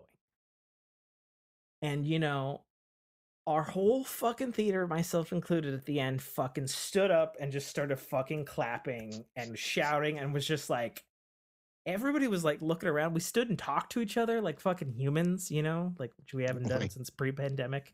And I was just like, holy fuck, that was a movie. like against literally all odds. Like, in between Marvel movies and a Jurassic Park movie and all this other shit that's going on. I literally cannot say enough fucking good things about this film. Like, it's so stupid. Like, so a couple of things to get out of the way. Number one, it is definitely a Top Gun film and a Top Gun sequel. Right. Obviously. Like it doesn't feel like, they slapped the name on and it's like another kind of movie. Like it's a Top Gun movie. 100%. But what I didn't expect for them was to not like, there's a couple of little things that are like, okay, this is a callback to the first movie, and you could quote unquote consider, okay, they took this scene, this is a nostalgia scene, this is for nostalgia purposes. But like 90% of the movie, I was like, holy shit, they didn't even follow the same structure as the first Right. film. And I'm like, that's so mind-blowing to me that like, A, the movie's good, but it's like, oh, because a lot of sequels, it's like, all right, there's number 2, and then we're all right, we're gonna go fight not the Russians in this film or whatever the fuck, that Right. all You can sequels do. even kind of say that about, Terminator 2. It's I killer mean, I'd protector, fight you for it, but right? yes, there are But definitely killer protector. certain things that Terminator 2 No. definitely, but like, like it's 100% in the mold of a Top Gun film. But like it's elements, it's just all of its different things. Like I was so blown away by the fact that it wasn't a cookie cutter sequel, given just the sheer length of time between the films. And they really, really addressed that time. Like, it's been 30 plus years for, all the returning characters in the film, of which I won't spoil. As I've been well. spoiled. Oh, Yeah. okay. Well, there you go then. Yeah. But it's like they address that, and it does that really, really rare sequel thing where it elevates miraculously the first film. Like it made me think better of the first film than even having just seen it the week before, and 100 times before that, obviously. But it was like, I can't, like, it goes so far against the grain that it goes over into this other land of like miraculously, and I'm going to say this, perfect sequels to films that are like ultra famous. And it's like, I don't even, like, I know they spent a ridiculously long time making this film, not just because of the pandemic, but also because like, Right. while they're fucking flying and shit and whatnot. And And there is definitely something super satisfying about seeing something that's like, hey, there's like 3 shots in this film that have CGI, by the way, you know? Right. And it's like there's something really, really fucking satisfying about like the way it's filmed and the way it's acted and just like the way the action is done. And it's just like I'll say this. Uh, I have never felt such palpable tension in a movie since like the last like I don't know, I wasn't paying attention to the timer because I was so fucking engaged to the movie. I was like gripping my fucking wife's hand. I was like, Jesus fucking Christ. She's like, you had a death grip on my fucking hand there at that last act or whatever the fuck it is. And I was like, Right. I know. You know. But like, God damn, that's a fucking good like that's literally what everybody says, and I feel so shitty for like jumping on that train, much like Elden Ring, you know, before it. You know, but I'm like, it's just so immaculate. Like the music's fucking perfect. The old cues of Danger Gun or Danger Zone are perfect. Danger Zone. Yeah. Yeah, I fucked it up. Sorry. I've had a lot to drink and I'm still drinking. Um like the new stuff, like the new music is so like fucking on point. Like, you know, like there's fucking new songs from fucking Lady Gaga in this fucking movie. It's like, what the fuck film is this? You know, like what? No, like no, seriously, what fucking film is this? The supporting cast is so fucking marvelous. You know, of all a ton of famous people too. You know, so it's not like they're bad actors or anything, but it's just like it just adds to the film. Right. And like it was But it's so not ensemble for the sake of ensemble. It's like no, we didn't we didn't go get big names to draw you in. We got big names because they're good at the role. yeah, uh you know, and just like the new cast, you know, the young crew, so to speak, Hmm. they're so fucking good and they're so fucking charming and they're so like not also the same like, oh, this character's like fucking Iceman, this character's like fucking Goose, you know, like the only one that's legitimately mostly the same is fucking Maverick because it's the same fucking character, you know. And I've seen, because I've been somewhat addicted to YouTube and watching like breakdowns of this fucking film and like, Hmm. you know, they did this and they did this and this is why this is a fucking masterclass in acting and directing and scripting, you know. And I've watched some stuff because I guess there's a bunch of like ex Top Gun, like real Top Gun people who've like seen the film and stuff, and they've got podcasts and stuff like that, and they were just like, that was the fucking most realistic fucking film I've ever fucking seen in my life.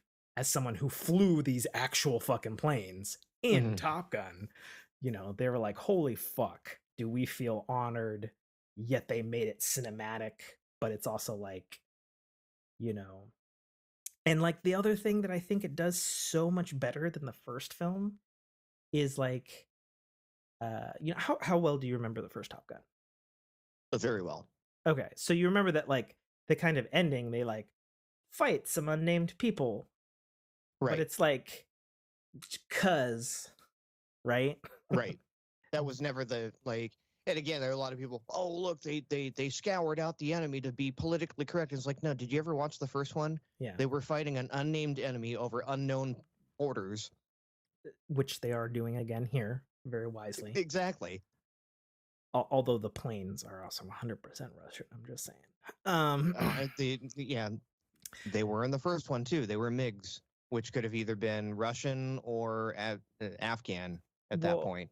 so like the barest bones setup of the plot of Top Gun 2 and like why it even exists as a movie is there's a actual mission that needs to be done for like worldwide security, Hmm. and only the Top Gun pilots are good enough to do it because they have to basically fly, no pun intended because obviously Tom Cruise is involved, an impossible mission to stop something that's bad, because only they are good enough to fly a very specific pattern below SAM Hmm. missile rocket launchers. Sure, Right? sure. Like that's basically, you know, that's what they need to do. and they're training.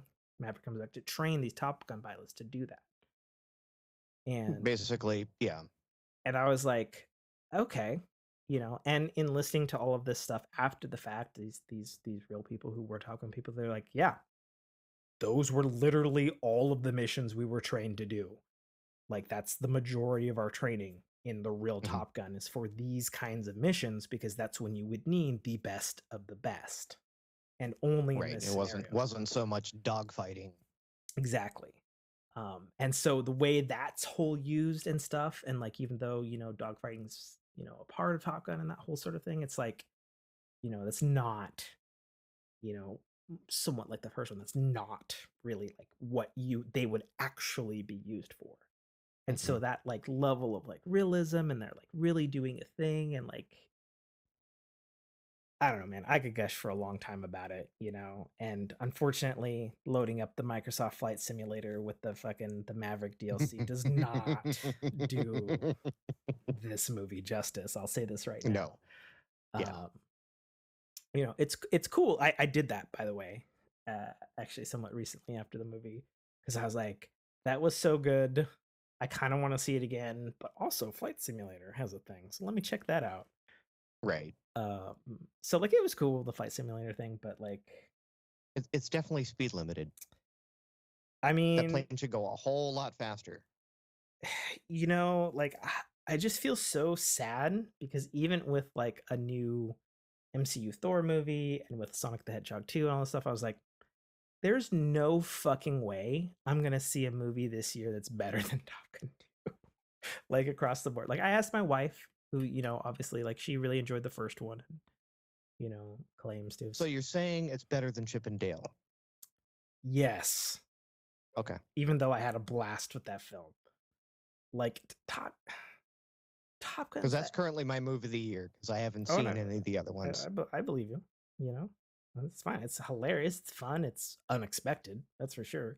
And I think that's the best thing about Top Gun 2 is it unexpectedly goes where you think it wouldn't, but it's miraculous when you get there.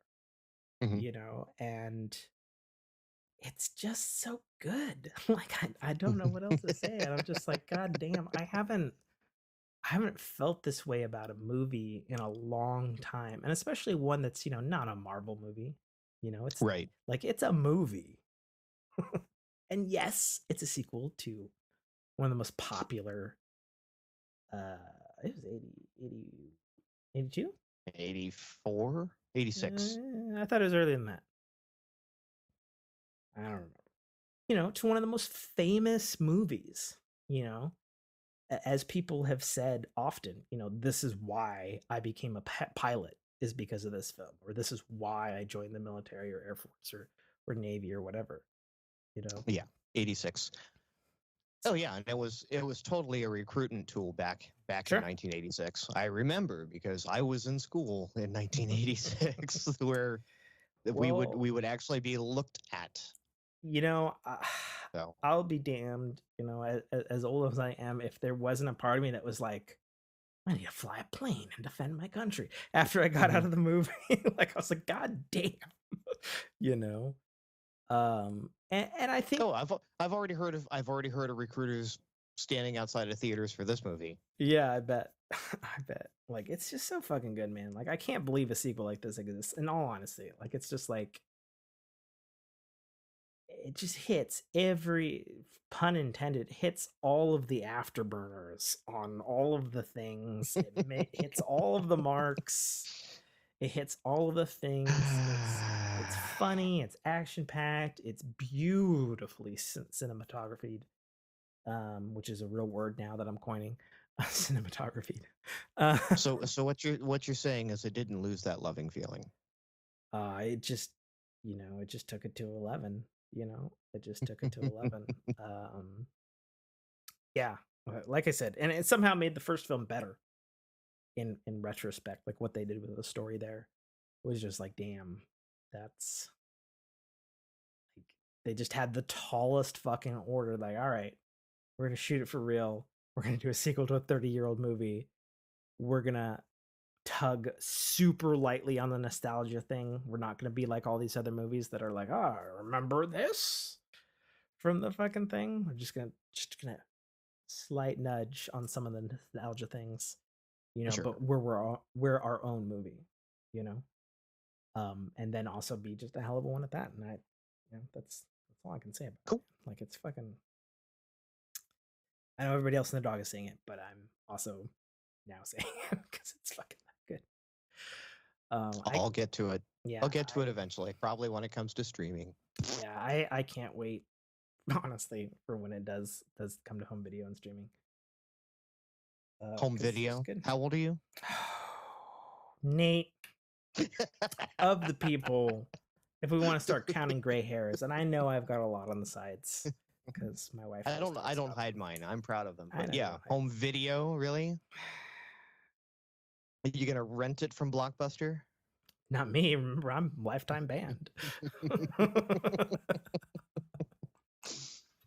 So anyway, what'd you watch this week, Nate? Not Top Gun. No, I've been basically catching up with my serials. Jeez, now you're going my old. sci-fi, right? I'm watching my stories. I'm watching my soaps. Well, no, I caught up with again. I was out of, for lack of a better term, I was out of country for half the week. So when I got home, it was like, okay, what did I miss?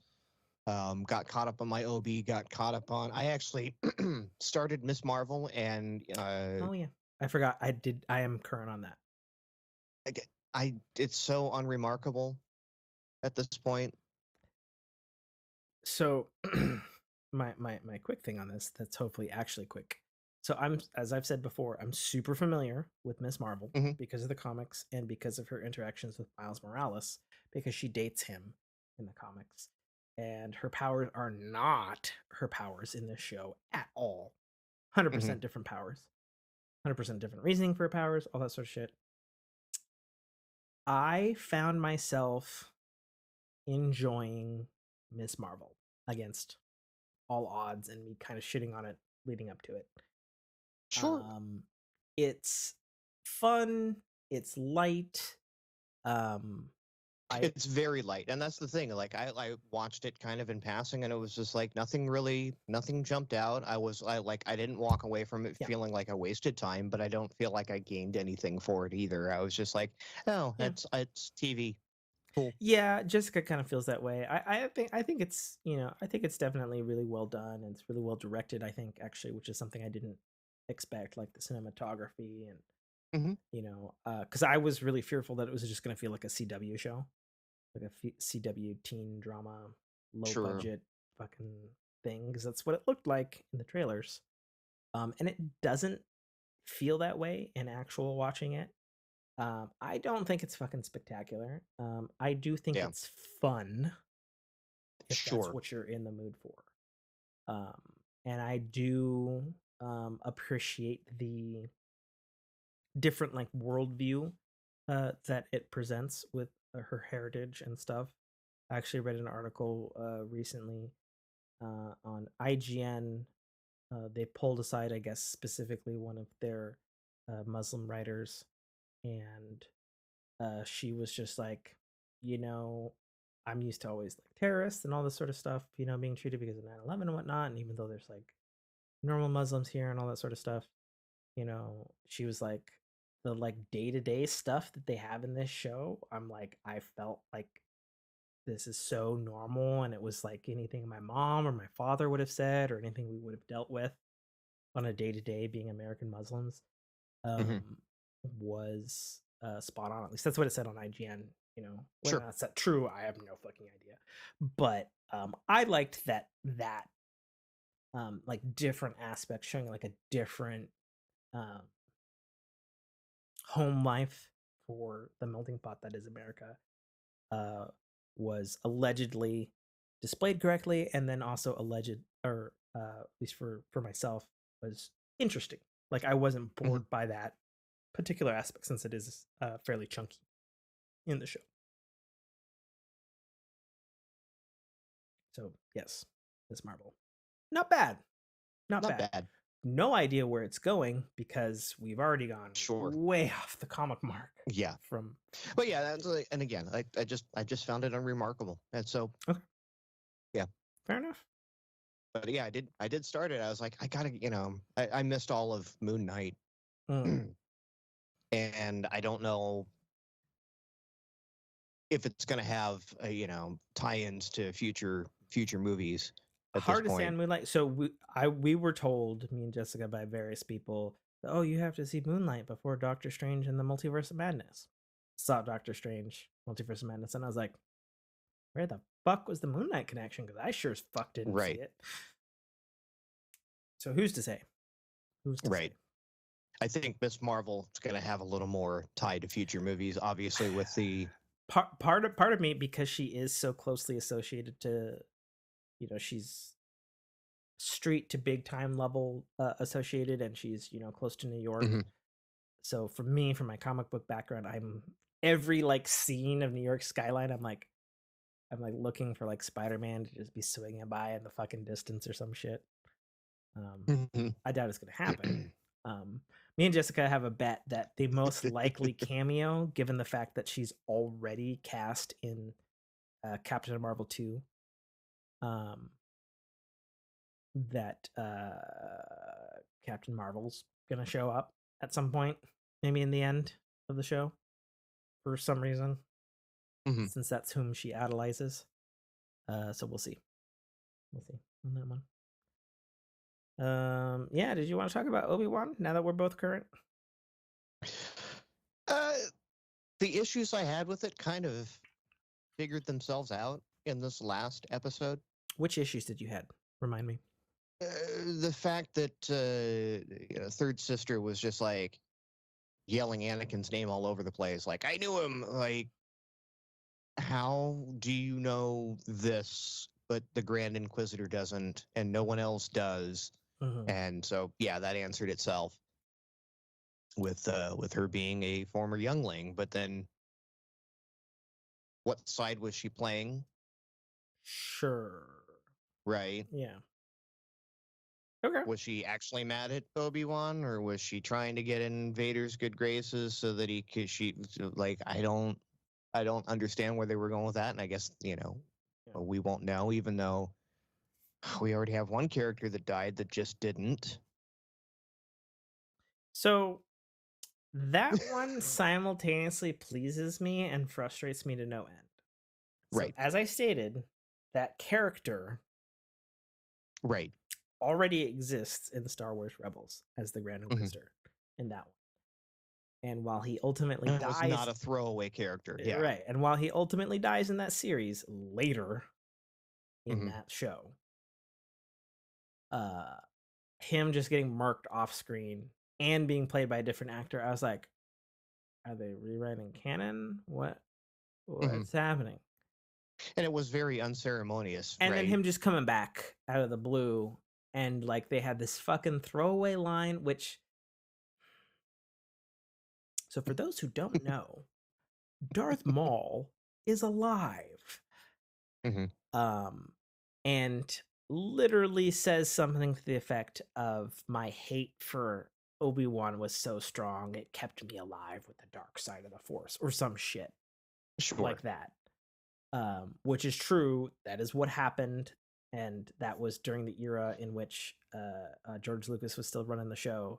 So that is super, like, ultra, like, it was canon, but it's like it's literally a George Lucas thing. So it was like, yeah, that's super true, so to speak. And him saying, his hate kept him alive, and I'm like, that's it.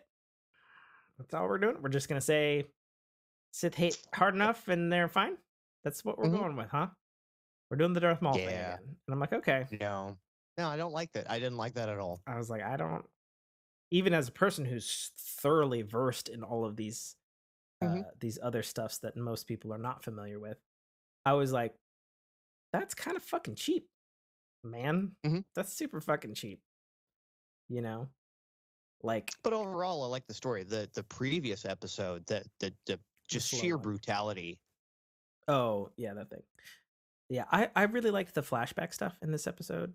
And I probably should have said this like 3 minutes ago. We're spoiling Obi-Wan. Get over it. Sorry. Right. You know how it's gonna end between Obi-Wan and Darth Vader. Sorry, guys. Do you though? Sorry. You sure? I mean, I'm what was it, Okay. 1972? 72 says hello? 70, it was either 72 or 76, I forget. It says hey. Right. Yeah, I really, really enjoyed the close-ups and the flashbacks on Vader in this last episode. And I was like, man, I really wish Star Wars did, this. People online have already compared it to like the Lost style of backflashes, which it is, I guess, because it popularized it. But I'm like, it really fucking works for me. It really works for me. Because like the whole time going into this, I was like, there's no way you bring back Hayden Christensen to wear a Darth Vader costume The for entire 6 time. episodes, Right. and you don't see some old Anakin. Right. Like, there's no way you do that. And the de-aging, it was decent. So my understanding is that they didn't. They just did some nice makeup. Really? Yeah. Okay. Well, because if you look at interviews, I mean, Hayden Christensen doesn't look that terribly off from himself. Sure. Ian McGregor definitely has a little bit of lines on the face, as one would, given the fact that he was already a little older when he started then. Careful now. Just saying. It's fine. You look fine, Nate. If you Photoshop out the hair, your skin looks great.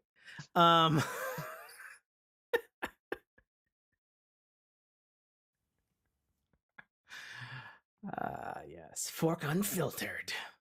You can thank the odd assortment of tea, Disaronno, a Pepsi, and Bacardi pineapple for that little spit. I don't know.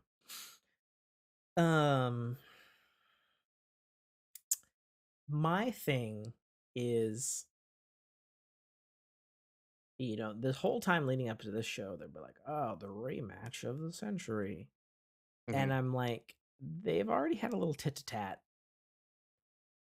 which was great, mind you, not in the setting at all I expected earlier in the show.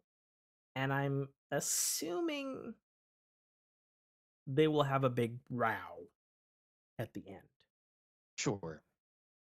Because fan service. And while I don't know.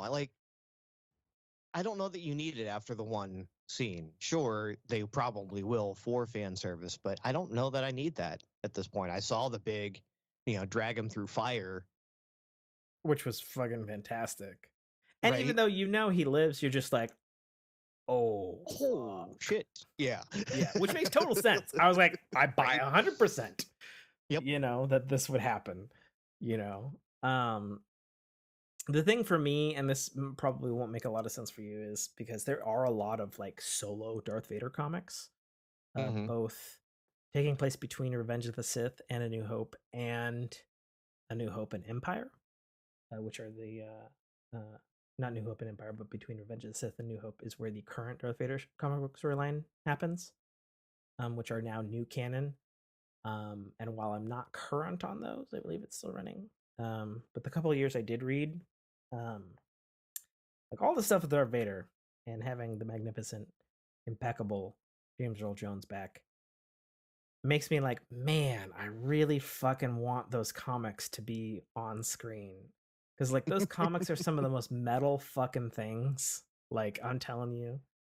Like in the first like couple issues of the ones that take place like immediately after Revenge of the Sith, and like Vader's like, Vader now for like the first time, and he's like talking to fucking Palpatine, and he's like, I need a lightsaber, and Palpatine's like, bitch, you got to go out and get a Sith one.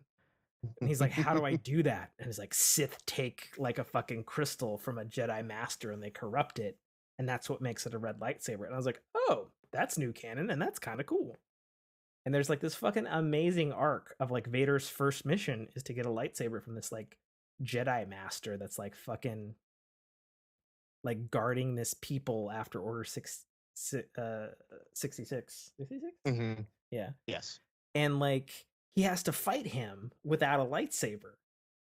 And it's like Vader, like he fights him like multiple times over like 6 or 10 comics, and he like loses like a lot to him because he's not used to his robot legs, he's not used to not having a lightsaber, he's not used to his new position of Right. being not a Jedi and not whole as a human. And it's fucking awesome. And I'll just fucking spoil it because nobody's gonna fucking read it. Is like he like finally like gets it into his head from both thinking kind of like old Anakin but also like evil new Anakin, where he's like, you know, this dude really cares about this village, and he's like, I don't have a lightsaber. Like there's a point where like he's like this new Jedi master has like, we're new to the comic or whatever, it's like already chopped off, like has already like Obi-Wan'd him as Darth Vader. He's like already cut off all of his limbs, and he's just like so pissed that he like moves a fucking mountain to like crush this village that he's protecting. And he's just like so pissed as Vader, and he like just fucking force rips this fucking lightsaber out of him and stuff while he's crushing this villain with the, or this village with the force. And it's just like, yeah, I could imagine this scenario where he keeps losing and he's literally like down to his last.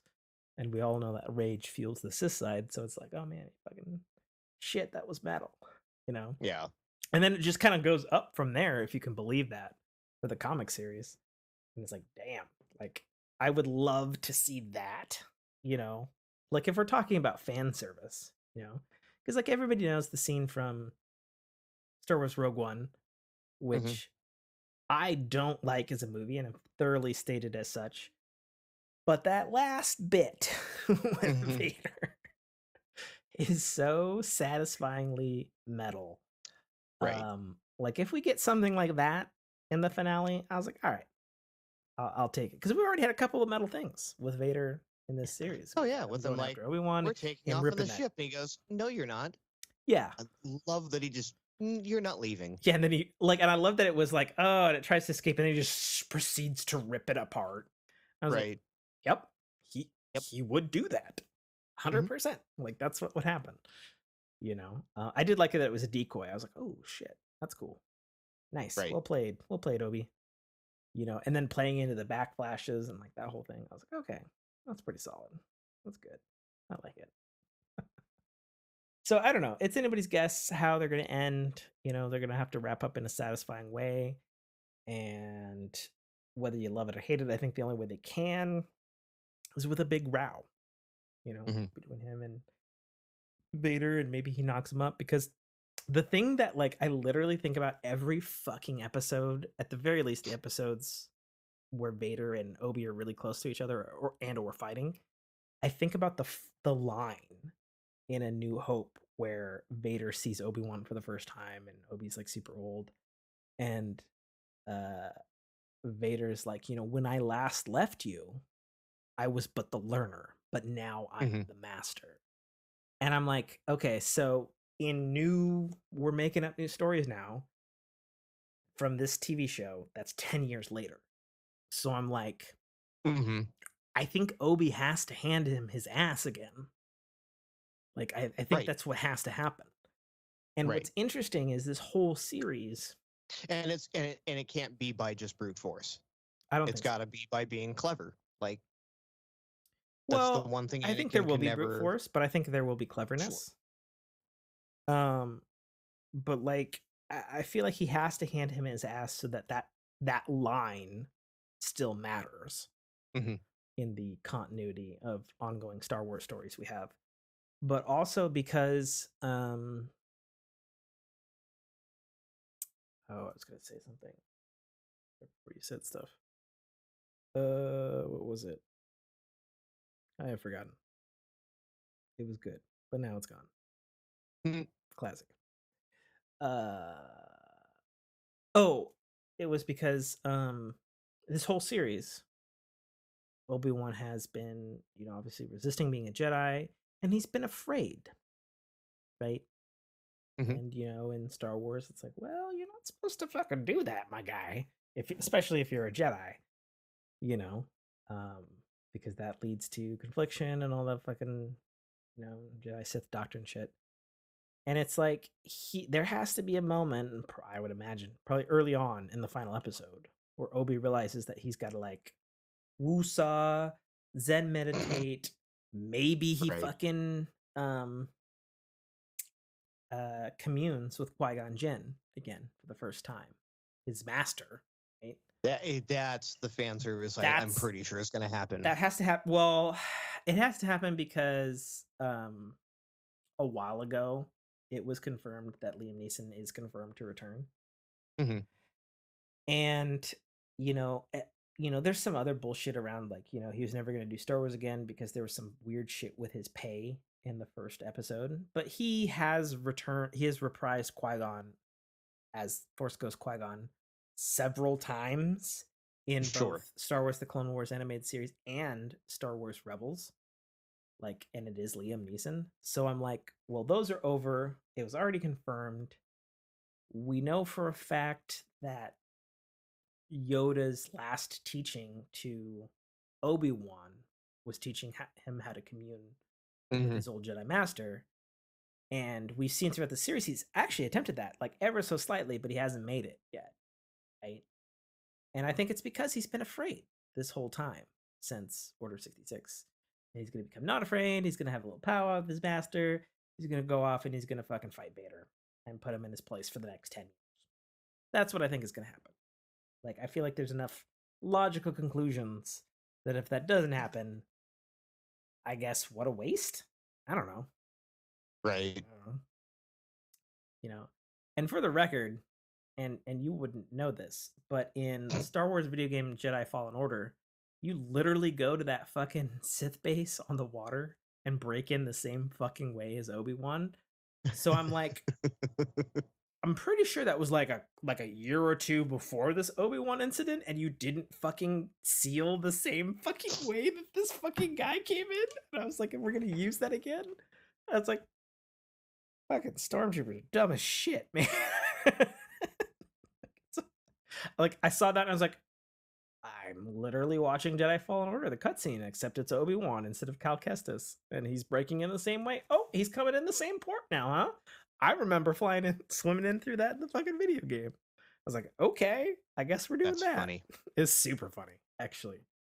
But like, it was funny, but it was off-putting to me. Like, other people are like, oh, cool, Obi-Wan's breaking in. And I was like, we're just literally copying this from a couple of years ago. Sure. Okay. They didn't fix the leak. When in the video game, there's like a whole thing about them like, oh, how did he get into the base? Oh, we gotta seal the leak. And I'm like, the fuck? They didn't seal it for 2 years? Get the fuck out of here.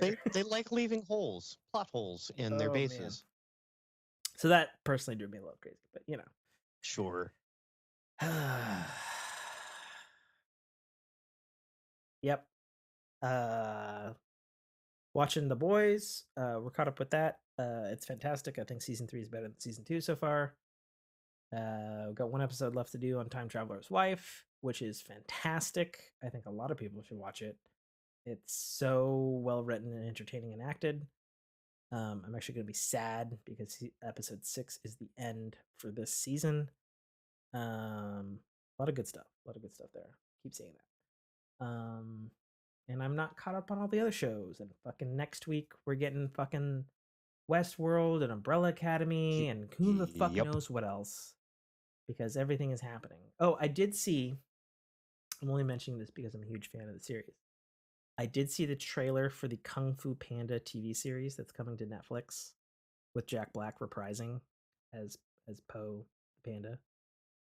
Looks pretty fucking fantastic, actually. Gotta say, it's still weird that we keep getting all these trailers for animated things on Netflix when we know that Netflix is just fucking canning their whole fucking animation division. I'm like, cool. I hope maybe we get sequels to the. Me and Brock have a theory that things like that and like the Sonic thing, and they just announced a new Castlevania TV series too. A successor. And I'm like, how are they fucking announcing all these sequels and new animated series when Netflix has literally fired everyone who ran that department. And me and Brock have the theory that it's because A, they're licensed properties, and B, they're like it's handled by like a third party for Netflix, that those ones Sure. are safe.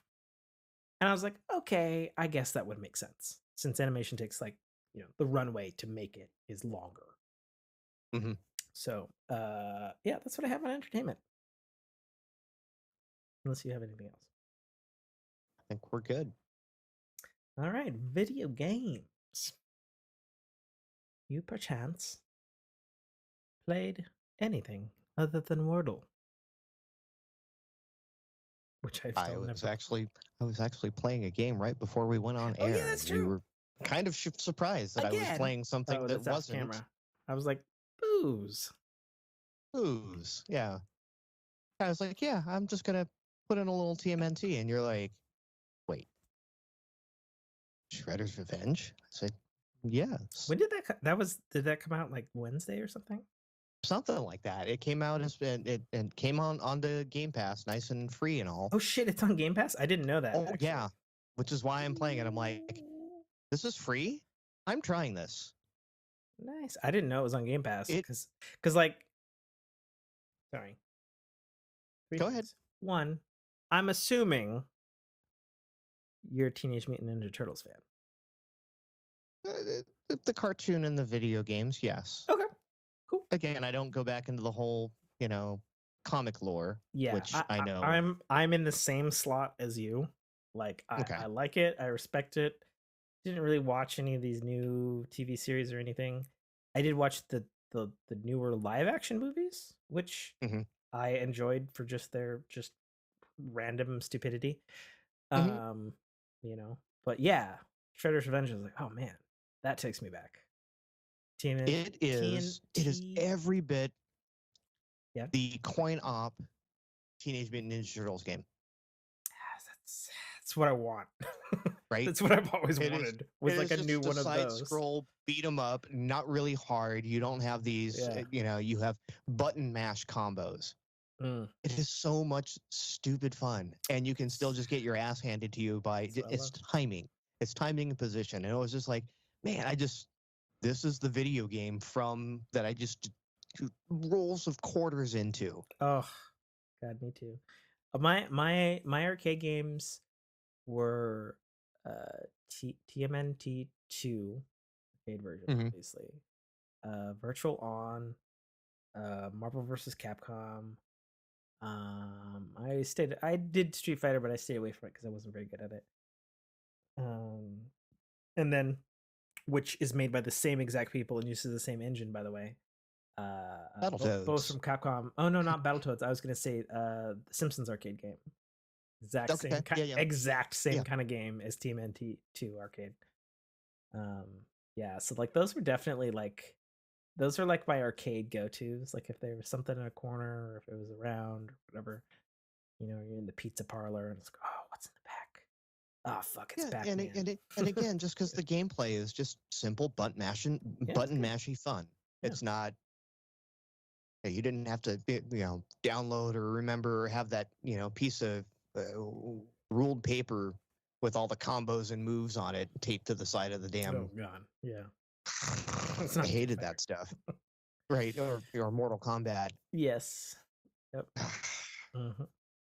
But yeah, so yeah, I'm playing it. And it's weird because it's like the gameplay is that arcade, but then the overworld style. Oh, there's an overworld.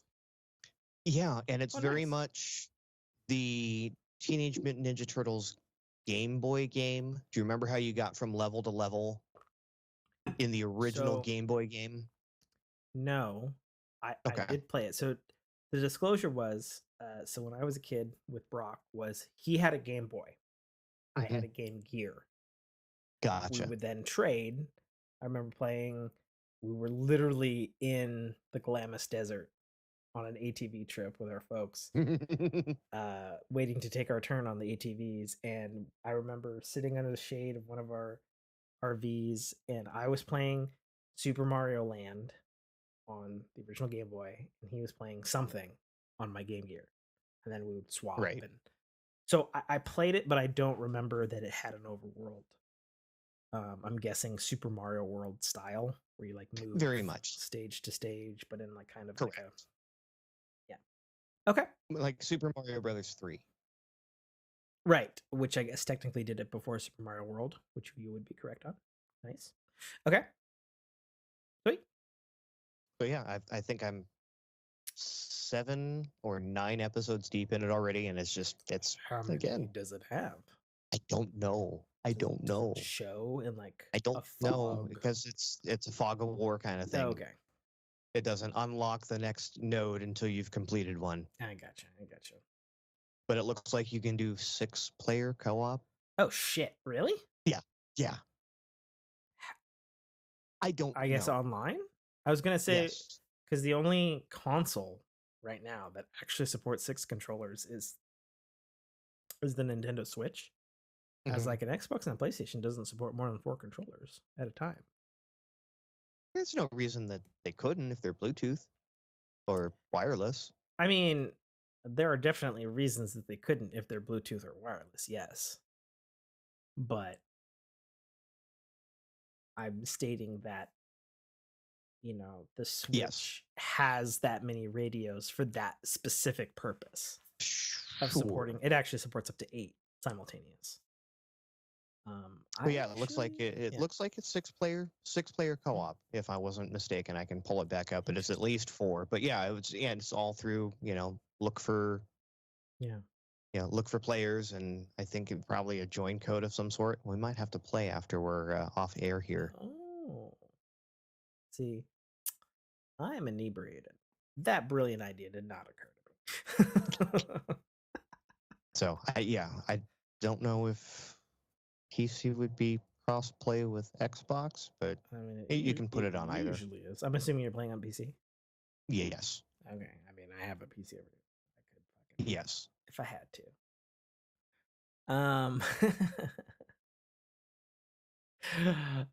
But that's awesome. Yeah. That there's 16-bit retro style, but this one's actually new. Like Mhm.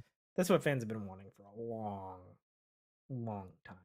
And I understand that doing a game like that is hard to do because getting the actual studios to do that kind of art and program with that kind of style, there's not too many of them anymore. Yeah, And it's weird because like I'm running it in 4K with no VSync, and it's like, I'm gonna Google what why? makes it. Like, why would I do that? Makes it. Oh, no, don't launch. Don't launch. It is from Tribute Games, Yes. who are As Canadian, former Ubisoft employees. Oh, this makes perfect sense. So they formerly worked on Scott Pilgrim versus the World, which is okay.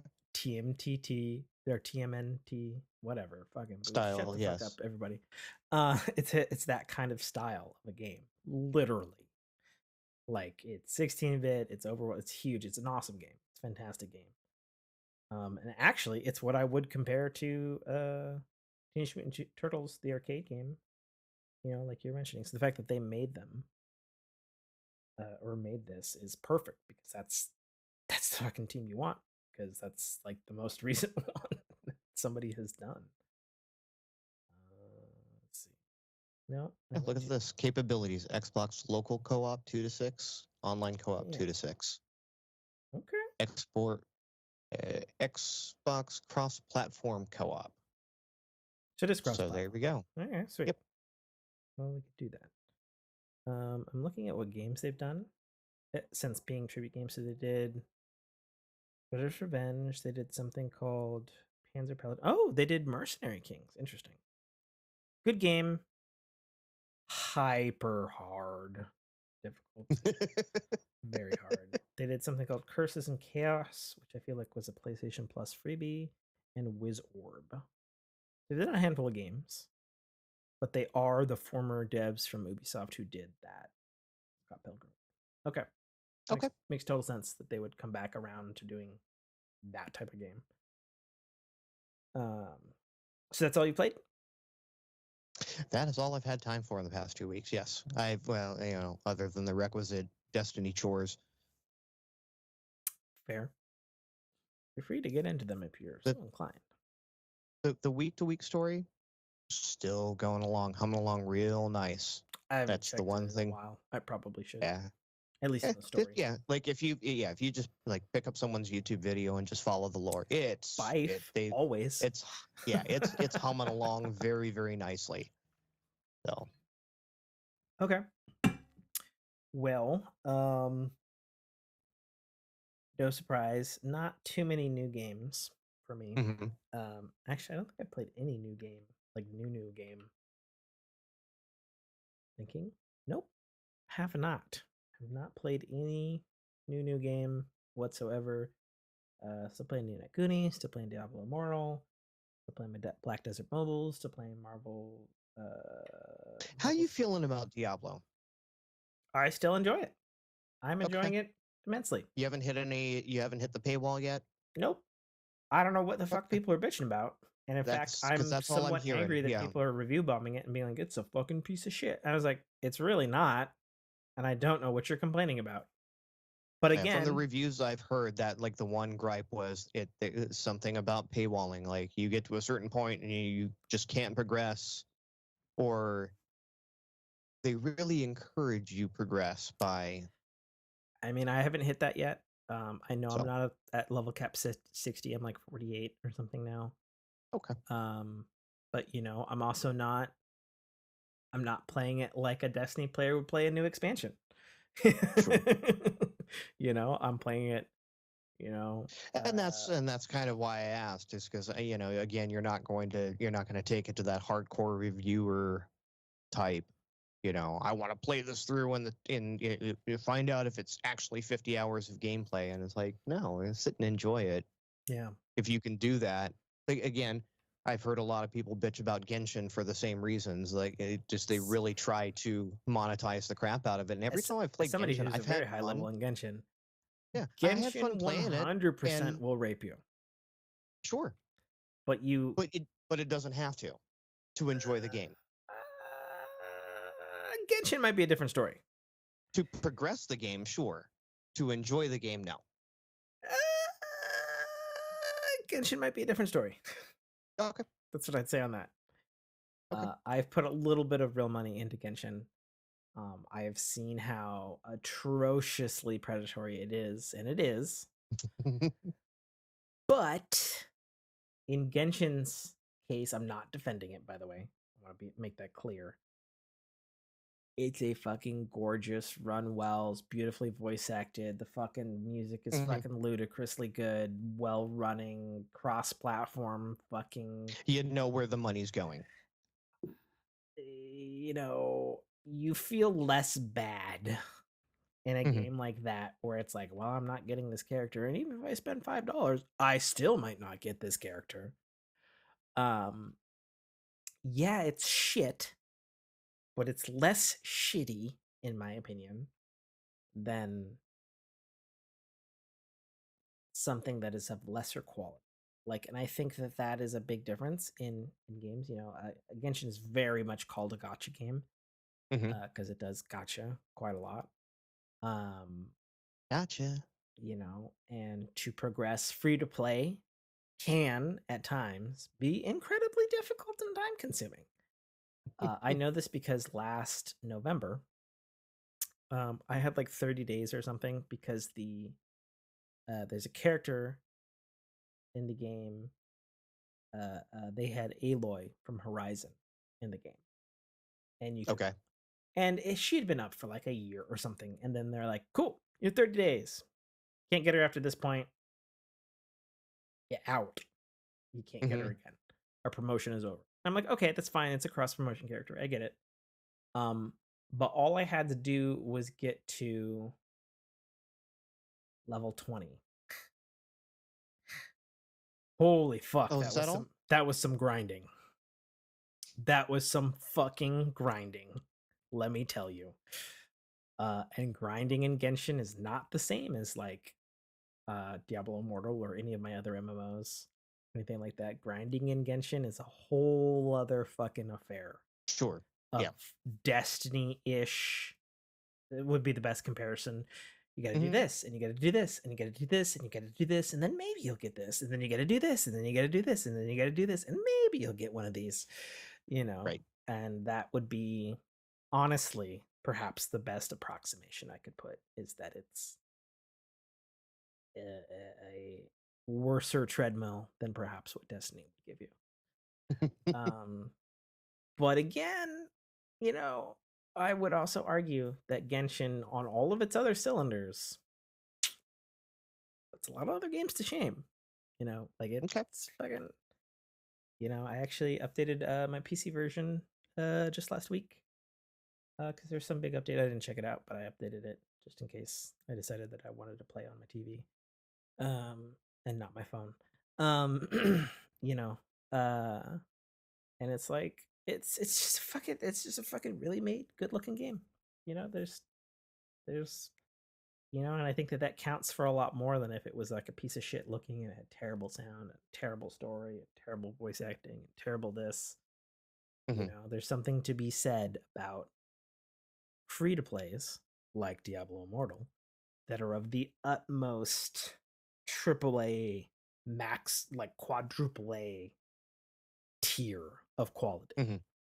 Something to say. So I myself am still enjoying Diablo, but I also only play it like a couple of missions or a couple of dailies or like an hour while I'm in bed Right. or I'm home and I'm off work, but I'm only off work like 45 minutes before Jessica gets home. I was like, all right, well, I'm going to put on a shitty TV show and I'm going to fucking grind this out because I don't have time for anything else. Right. You know, so in that scenario, you know, and so far, Diablo Immortal still rocking for me. So Okay. that would be what I have to say on that. One thing I would say, because it came up today many times, was my Nino Kuni game must be quite popular because we got server queues on that bitch now. Oh. Yeah. I Okay. popped in. I was gonna set it to grind before I went to Daniel's for dinner around 3 today. And I was like, okay, cool. I'll just go to the thing, I'll grind. I can get these couple of things. I'll come back, I'll finish them, you know, maybe while I'm podcasting or maybe after, you know. And then they're like, you have a 2 hour and 47-minute wait time to get into the server. And I went, Holy crap! No. No. I was like, excuse me, sir. I've been playing since day one. Thank you. Please let me in. Right. So my Could I guess, have another scoop of gruel, please, sir? given that their other game that's made by the exact same developer, Marvel's Future Revolution, is that Nino Kuni has now become aware in the United States, Mm-hmm. and the developers are like, "Oh fuck, we have a lot of new players, and they appear to be liking it. We have a Mm-hmm. problem because we don't have the servers for this." That's Aw. my experience. It's a good problem for them to have, obviously, and I'm sure they'll fix it. You know, however the fuck it takes long to fix that kind of problem. I don't know. Mm-hmm. But right now, not really playing the game so much. Yeah, no, nope. I did not get in. Actually, I left it waiting on queue. I did not get in after those 2 hours and 47 minutes or whatever. So, well, there you go. So there's that. And then we have just to finish up on games because I'll be talking about it in the near future. Of course, this week on Thursday, one of my most anticipated games of the year by far, because it's me, is my precious Sonic Origins collection finally launches on all platforms, which is the. I want to be clear about this, and I've probably said it before, but I'll say it again. This is not an emulation of the original Sonic 1, 2, CD, Sonic 3, and Sonic and Knuckles.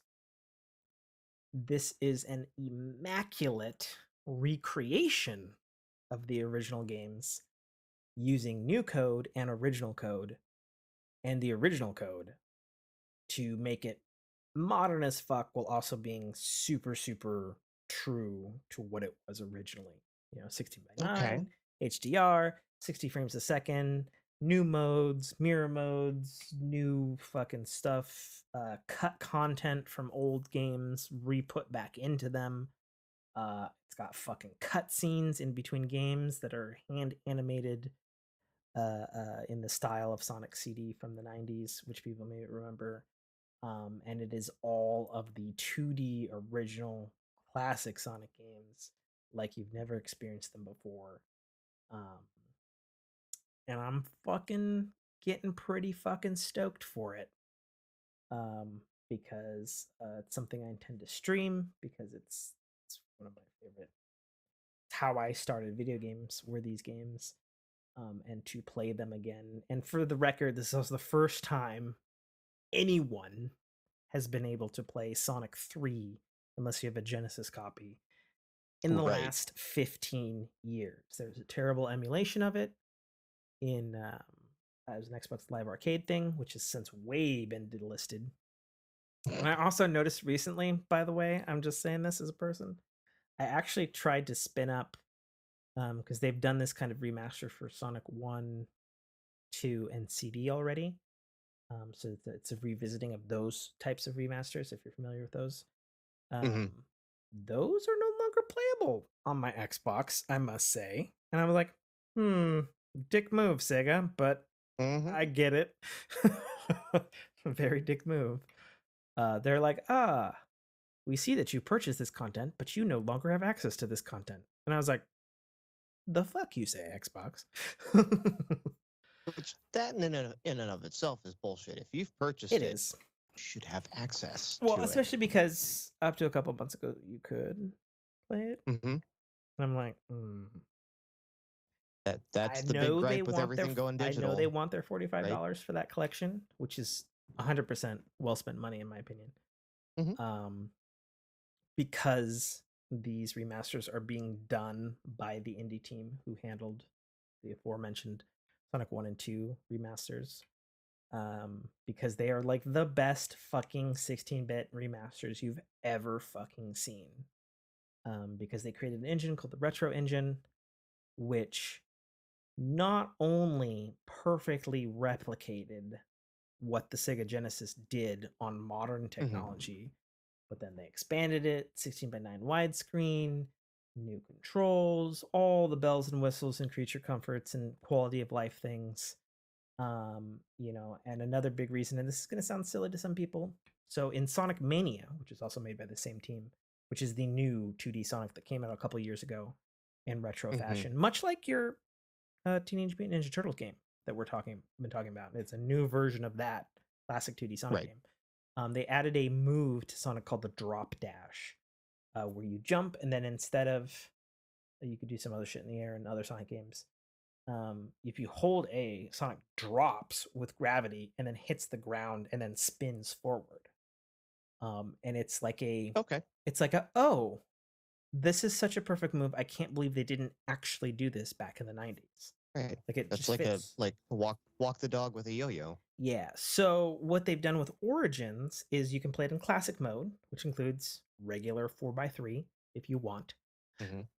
But then they also have what they call anniversary mode, where 16 by 9, and then they've added all of the moves from all of the games into all of the games that you couldn't previously. So you got the drop dash through all of the fucking Sonic games, which Interesting. I'm just like, oh damn. But so I'm very excited. I'm very excited for this collection. This will be um the premier, in my opinion, best way to play the original Sonic games.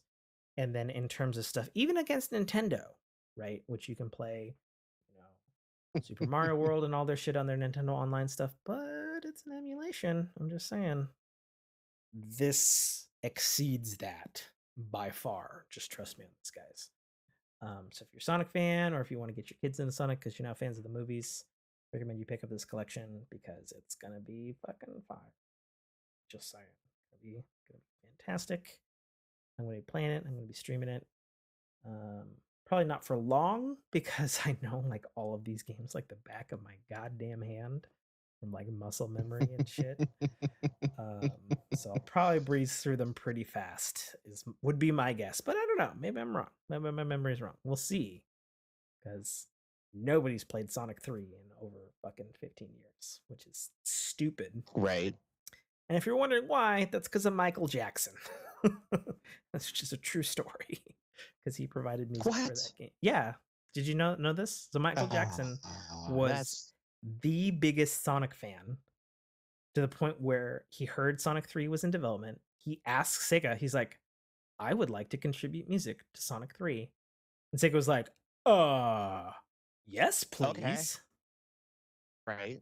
And then the game came out, and then the other stuff with Michael Jackson happened.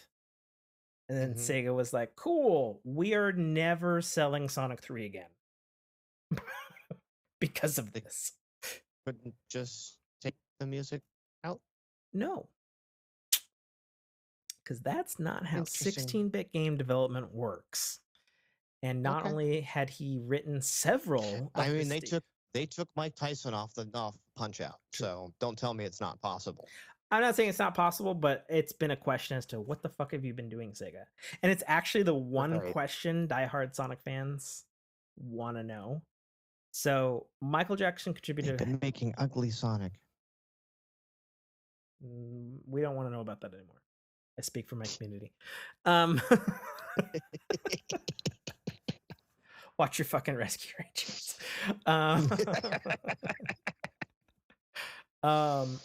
So the question has been, so there are 2 zones, which are broken into 2 acts in Sonic, that for sure in the original Sega Genesis version have not only Michael Jackson like digitized singing in it, but also he like helped compose them. And those have been why this game has been held up in legal fucking fuck you limbo forever. It is also the question, we still don't know what the fuck is going to happen when we get to those zones until this game releases on Thursday, because nobody said dick about it. So either they handle the thing with Michael Jackson's estate and whatever else was happening with all that legal hullabaloo, or we're just going to magically have some new music on those stages. Right. You know, we'll find out soon enough. It's a big question. Yes, you will. I'm sure I'll find out as soon as the game's released. Reddit something, or myself, probably, likely. We'll see. So that's what I have to say about that coming out. And then the other things we have to talk about are, there's an Xbox and Bethesda game conference that happened on my birthday, which I live streamed. If you want to see and hear my instant reaction to those, along with Daniel, who was with me live in studio at the time for that, check out my Twitch page, Tim_K Trotter, or Tim_K Tim_T_Trotter. There. Oh, I gotta get used to saying it. I'm not used to saying my Twitch thing all the time. Or you could just rename it to something easier. You'd like that, wouldn't you? As long as it's got 3 W's on it.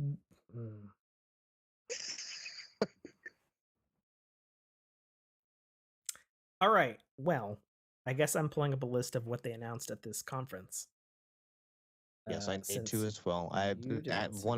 One of the other podcasts I listened to was recently covering it, and literally covering it like live. Probably much like tuning into your stream, and it's because I do 1.5, actually 1.7 time. I clicked on the first thing Google got. Okay, Bethesda. Xbox. Your camera went so 240p right now. Really? Oh yeah. You are. I can't even tell the gray hairs apart now. Hey, that's how I got to do it. Now you just look like a Minecraft granite block. All right, cool. I got it. This is actually a sweet list. I got keengamer.com. Thank you, Keen Gamer. Keen Gamer. There you go. All right, so Is that better? nope, it is not. I would just leave it alone, dude. Let's not mess Okay. with it. If we can hear each other, we've got our recordings. Yeah. It's all good. Yeah. So they kicked off the conference by showing gameplay of Bethesda's Redfall, which is Mm-hmm. open world meets Left 4 Dead with vampires, but made by Bethesda owned Arcane Studios Austin, who is the Prey guys, the most recent reboot Prey, mind you. Mm-hmm. And I gotta say, since we saw a CG trailer for this 2 years ago and seeing gameplay of it, I was like, it actually looks pretty good. I'm like, okay, I will check that out when it comes to Game Pass. It looks pretty solid. I like that they're fighting vampires. I like that it's actually not zombies for once, which is kind of nice. I was like, okay. And it's more open world than I thought it would be. So that's also kind of cool. So yeah, Redfall coming next year. You have anything to say on the topic there, Nate? I don't. I'm actually firing up the trailer here just to get a little gameplay on it.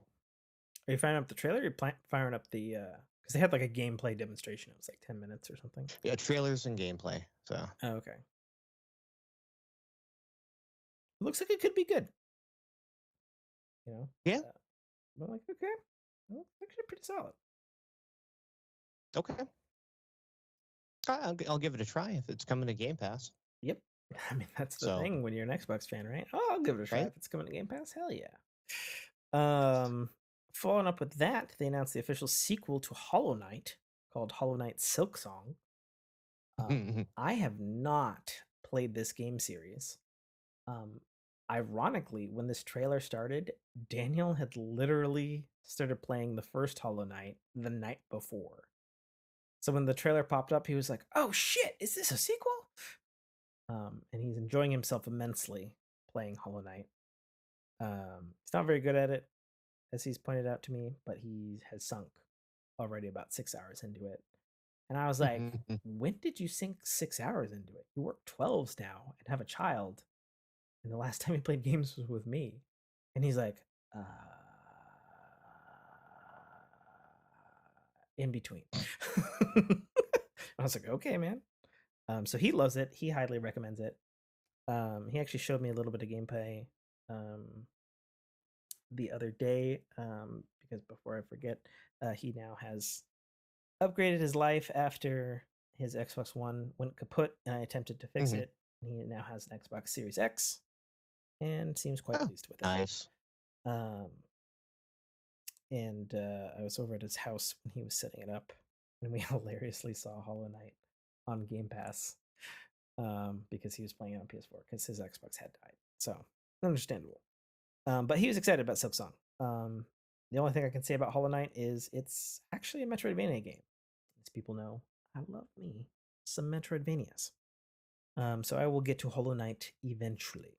Probably won't be for many months, as I've got Sonic next week, and then I need to begin my Xenoblade replays on stream for the Crown Jewel Xenoblade 3 at the end of July, which is, I'm sure, going to perhaps be my game of the year. So they showed a wacky first-person shooting story game, which also, ironically, was literally called a Metroidvania game, called High on Life, from the voice of Rick and Morty himself, game studio in the style of Rick and Morty, but not.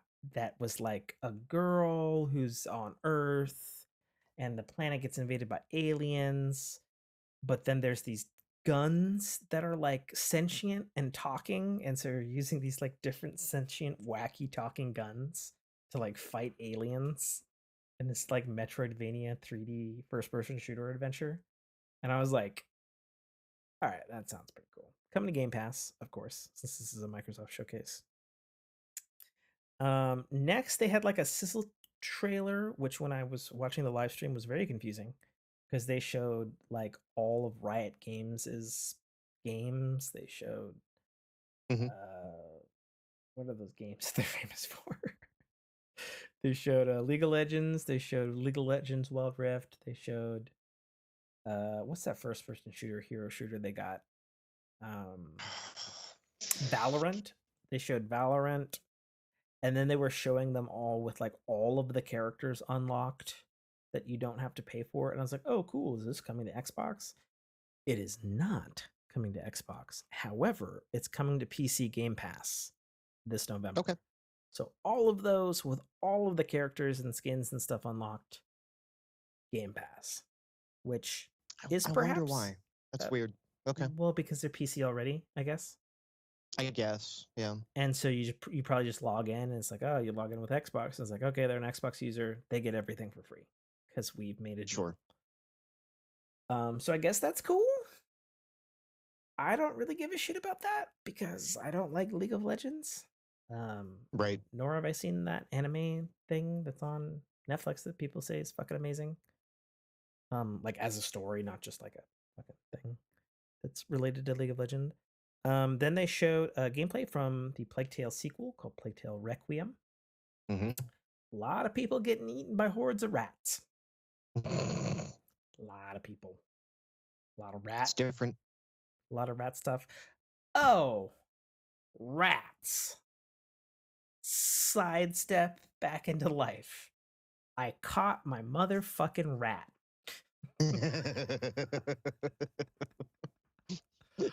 He was fucking the size of my hand. He was huge. And not anymore. yeah, dead. he had like the most violent death underneath my water tank. I had like 2 big old rat traps, and like the first trap only got him like between the eyes, and he must have flailed around until he nicked the other thing. So when I went down there one morning, I think it was Monday actually, it was like a fucking crime scene. Like there's just fucking blood everywhere. And I went, what the fuck? And I was like, I got you, you son of a bitch. I've been trying to catch up for months. Anyway, Plague Tale, rats, fight rats in the olden days with really good graphics. They announced the new Forza Motorsport, no number, and they showed off graphics, which when I watched them on the stream, I could not tell if they were good, but I assume they were good because it's Forza Motorsport. They talked about how their photogrammetry data was like fucking 10x it ever was. It's next gen exclusive, the Series S and X only. They said they were doing time of day in real time and ray tracing and all of the things because everybody knows they're already the best racer, so what else is to say? And they're increasing the graphics like ridiculously. And that's supposed to come out. There was graphics to increase. Yes, Nate. Yes, there was. So they showed that big old freaking nail in who's it? Gran Turismo. Oh, they're so fucked. I mean, obviously they're fine on PlayStation since they are the PlayStation racing, and Forza is the Xbox and PC racing. But everybody knows Forza's eclipsed them. So you know what's PlayStation gonna do? They're gonna make a fucking Gran Turismo live action TV show. Okay, that's a real thing, by the way. That's happening. Okay. What's the plot? One young racer's dream to make the Gran Turismo circuit. I don't know what that means. So it's gonna be like Initial D, or fucking Ford versus Ferrari, or insert racing movie Speed here. Racer. Yeah. Well, Speed Racer is like out there as far as like a racing goes. So they announced that it's coming next spring, actually. Odd timing, but it's coming. They announced the Microsoft Flight Simulator 40th Anniversary Edition coming this November. Did you download your Pelican? Yes. So I gotta say, this is the only point in the conference that made me legitimately mad after the show. I just want to say, there is no fucking Halo Infinite anything. Like I would have even settled for like a Halo side game. announcement or something. Sure. But we have time to dedicate 1 minute of fucking pelican flying in atmosphere in Microsoft fucking Flight Simulator with the Halo theme. Fuck off with all of that shit. And it's so stupid to fly the thing. I haven't actually flown it. I did. Oh, it is so dumb. It is so dumb. It's Also, like, is it a helicopter? Is it not? as the huge Halo person here, how the fuck are we flying a pelican in Microsoft Flight Simulator when we can't fly a fucking pelican in the actual Halo fucking video game?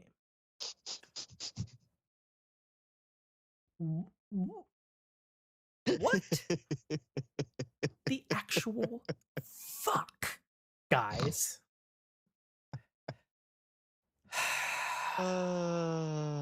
I just hope to Christ that there's like a Halo thing or something in September or something, or they have their own little, because they need it. No, they'll put a warlock in Forza Motorsport for you.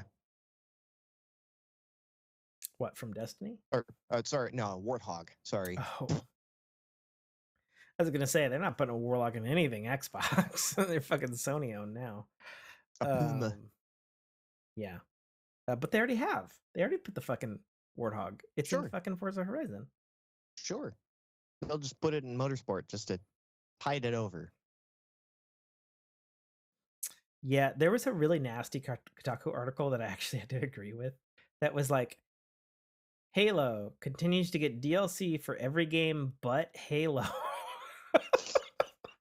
And I was like, I can't even be mad at that. They're not wrong. Right.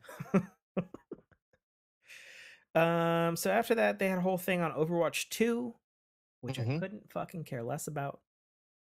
Sorry, folks. If you wanted to hear me talk about Overwatch, played the first one, didn't care for it. Thought Battleborn and Paladins is a better game. Sorry, get over it. It's got a following. This was weird. Sorry. It does have a hold. Yeah, it's got a following, so yep. A good enough one to make a sequel. Yeah, which my understanding is the sequel is somehow still also going to run in Overwatch 1. It is the weirdest sequel of all time, in my opinion. I don't know what that means. Yep, it's very weird. Okay. This was weird in the conference because they only showed like a CGI trailer, which was really weird because so far they're doing great on not doing CGI trailers, and they showed this weird like fucking like limitless zoom through history thing, and they were like, I was like, what the fuck is this game? And they kept talking about history and history shit, and I was like, is this Age of Empires? Like, what the fuck is this? And then they were like, oh, this is Aura, History Untold. History Untold, yeah. And I'm like, I don't know what the fuck that is still. Coming to PC. I was like, cool, I don't know what that is. Still don't know what it is. And then they moved on. I was like, okay, not important, I guess. They had a thing. Turn-based world builder. Yes. RTS-ish thing, kind of. Sort of. Okay. Supposed to be good. It's made by like X Civilization people, apparently.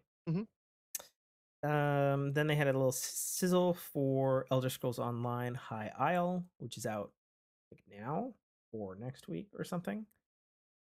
This has a little bit more hype on it than normal because High Isle is an area of the Elder Scrolls universe which hasn't actually been done before in a video game. So people are excited about that because it's like they've been revisiting a lot of the old areas from the older video games and stuff and putting them in MMO form, and people are like, oh, this is a legitimate new area we've never seen, we've only heard about. So they showed that. Kind of an odd title, in my opinion, High Isle, because the memes. But there it is. I'm gonna have to shout out to Buster Uncle for this one, who's, to my knowledge, is still playing Fallout 76. They announced the next expansion, which had me face palming so hard. So to be clear, I want to make people clear. So I've not played Fallout 4, and I'm not going to play Fallout 76. I have played Fallout 1, 2, and 3 judiciously. So I'm a Fallout fan. I just haven't gotten around to 4, and I'm not interested in whatever the fuck 76 is doing. Fallout 3 had a DLC called The Pit. This is a return to that DLC in its quasi MMO form for 76. The Pit was the worst DLC of Fallout 3. And I went, why the fuck would I want to go back there? I don't want to ever go back there. Like, what the fuck are you talking about? Like, I was like, Fallout says you do. Yeah, Fallout says you do. I would never. I just wouldn't do that. I'd be like, man, people must have been clamoring for the worst DLC in Fallout 3, and people are free to tell me I'm wrong, and I will continue telling you, no, sir, you were wrong. Next big expansion, fantasy expansion for Forza Horizon 5 is the Hot Wheels expansion, which just looks cool. So goddamn fun. Yeah, right? You're like, it looks cool. This looks so fucking fun. It's like, what is it, end of June? July? Something like that? July 19th. Yeah. I will play it for several days. And then it's all the and then orange Xenoblade Chronicles 3 is out. track glory. So it looks great. Mm-hmm. Yep. We had another CGI trailer for the Vin Diesel. For Vin Diesel's Arc 2. Right. Which is a sequel to a game that I despise.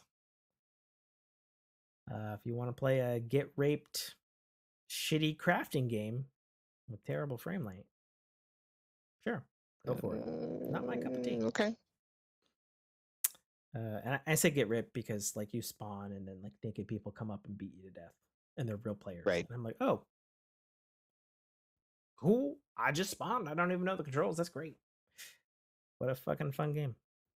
Yeah, it's being delayed to 2023. I guess that probably has a lot to do with that the trailer was rendered in UE5. Yeah, it is using Unreal Engine 5, so that's probably where the delay came from. The game's probably stable, at least. There's some weird pop-in stuff there from the first one. Yes, sir. It's a terrible running game. Can't believe they put it on Switch. I think Digital Foundry said it was the worst Switch conversion ever made. Yeah. Okay. It's bad. I wouldn't recommend it. I have a friend who would, but he's also wrong. Scorn, weirdly obsessive with alien like body horror. Okay. Coming soon, apparently. Looks great. Looks spooky. Also looks gross. We'll see. No gameplay, no whatever. The trailer they showed was an engine, but they've shown that before. It looking bad was never its issue. It's all right. What fucking kind of game is this? Is this a first-person shooter? Is this a third-person shooter? What type of fucking game is this? Right. Somebody tell me, please. Show me gameplay. The identity is not clear. Yeah. Other than it looks super alien inspired. Like super alien. Aliens and like what was that prequel they had? Prometheus inspired. Flintlock, Siege of Dawn. So a lot of people were like, this is Microsoft's version of Forspoken that's exclusive to PlayStation. This weird medieval third-person fantasy alternate history thingamajig with combat that looks kind of good. And that's pretty much what people are saying about this. I think the name is ridiculous. Game looks kind of good. Sure. I don't know. I assume it'll be on Game Pass since it was at the showcase. Probably is. I don't remember when it's coming. Then they announced early 2023. Okay. Maybe I'll check it out. Maybe I won't. We'll see what's going on in 2023.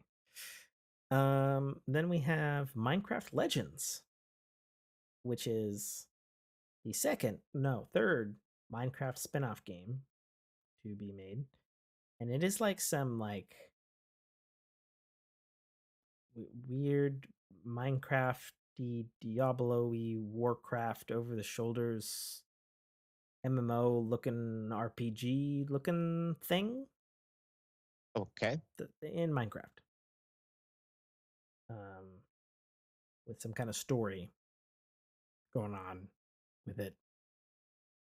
Yep, that's a thing. The gameplay trailer for a Lightyear Frontier semicolon a fresh start, which is a space farming mech simulator with 4-player co-op that actually looks kind of fun. I was like, that actually kind of looks like adorable and like neat and Okay. kind of chill, a little bit of action. Okay, I'm into it. I'm down. It's coming to Game Pass. They had a game called Gunfire Reborn, which I guess is a remake of something called Gunfire. Mm. That's what I know. That's how I felt watching the trailer. Gunfire Reborn launched on PC and mobile back in 2020, That's how I feel now. and it's coming to Game Pass in October. So it's already out. Sure. So a lot of people, this were a lot of people's game of the show, actually. I would argue that it's probably mine too. So they showed this game called The Last Case of Benedict Fox, which is this gorgeous 3D but played in 2D murder mystery of like this Benedict Fox character's like dad in a ghost mansion, but it looks fun and Metroidvania to hell and like good voice acting. And I was like, what the fuck is this game? Hmm. This looks fantastic. A lot of people really, really positive on this. I'm super looking forward to it. I think it's coming out early next year. They showed another game called As Dusk Falls, which I have no memory of. So I don't think that's a good sign since I live streamed the fucking thing. Nate, what do you got for us? I'm just looking through all these trailers and whatnot for. I don't have a whole lot. It looks like Grounded got announced. Oh, I meant on Dusk Falls. I meant like on Dusk Falls. no. We still got a couple more things to go through for this conference. I don't know. Well, I don't remember Dusk Falls, so can't be that good if I literally don't remember it. Because I'm looking at a list right now, folks. It's just a list of the games announced. And so if I don't remember this it, the one with the probably two not good. kids? Two kids. I don't know. I'm gonna have to Google something on this. I'm gonna Google something on it. I'm sorry, folks. No, this isn't it. It says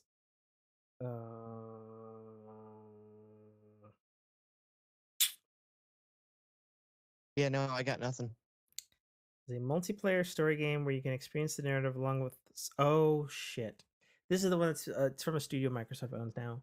This is made with like real people, but it's like stop motion, but also like 2D drawn, and it's like a narrative story adventure.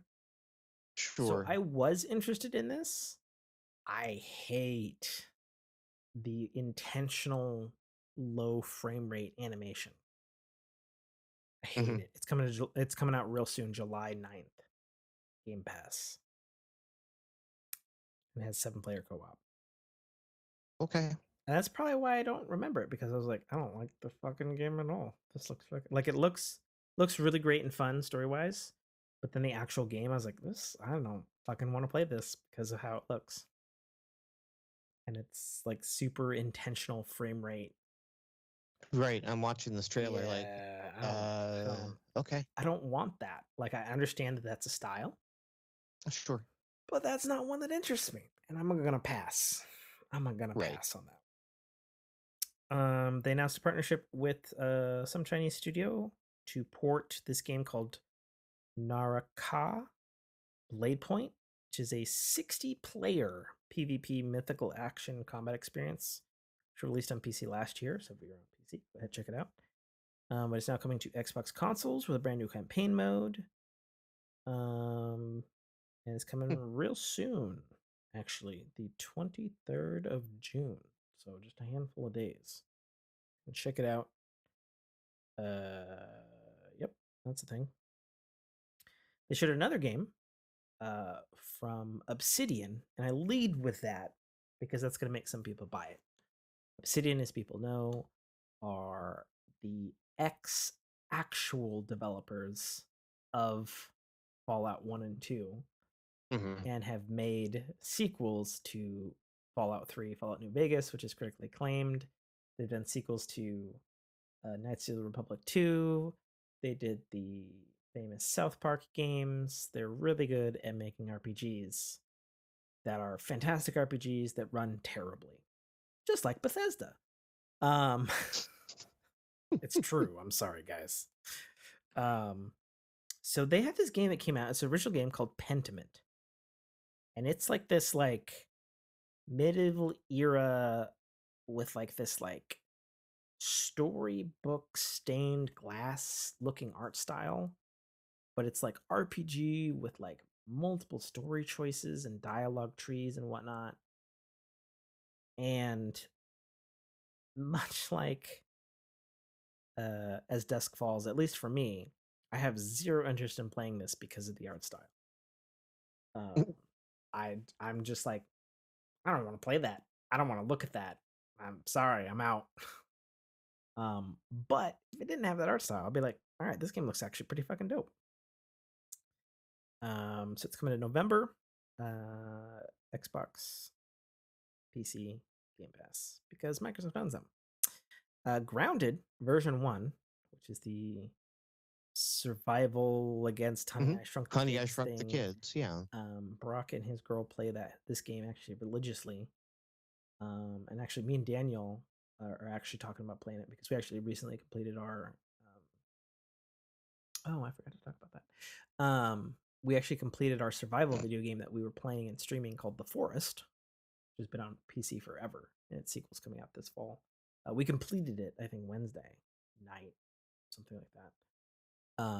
And so we're looking for a new survival game, and an Xbox and Game Pass now. And I was like, well, Rock's been saying Grounded is fucking fantastic, and its version 1's coming out in a couple of months. And for people like me, it has an arachnophobia mode where you can turn the spiders into ping pong balls. And I'm like, yep. Okay. Did we just have an issue? Did we? I'm good. I just got in the chat the video from Skype, which means it's no longer recording.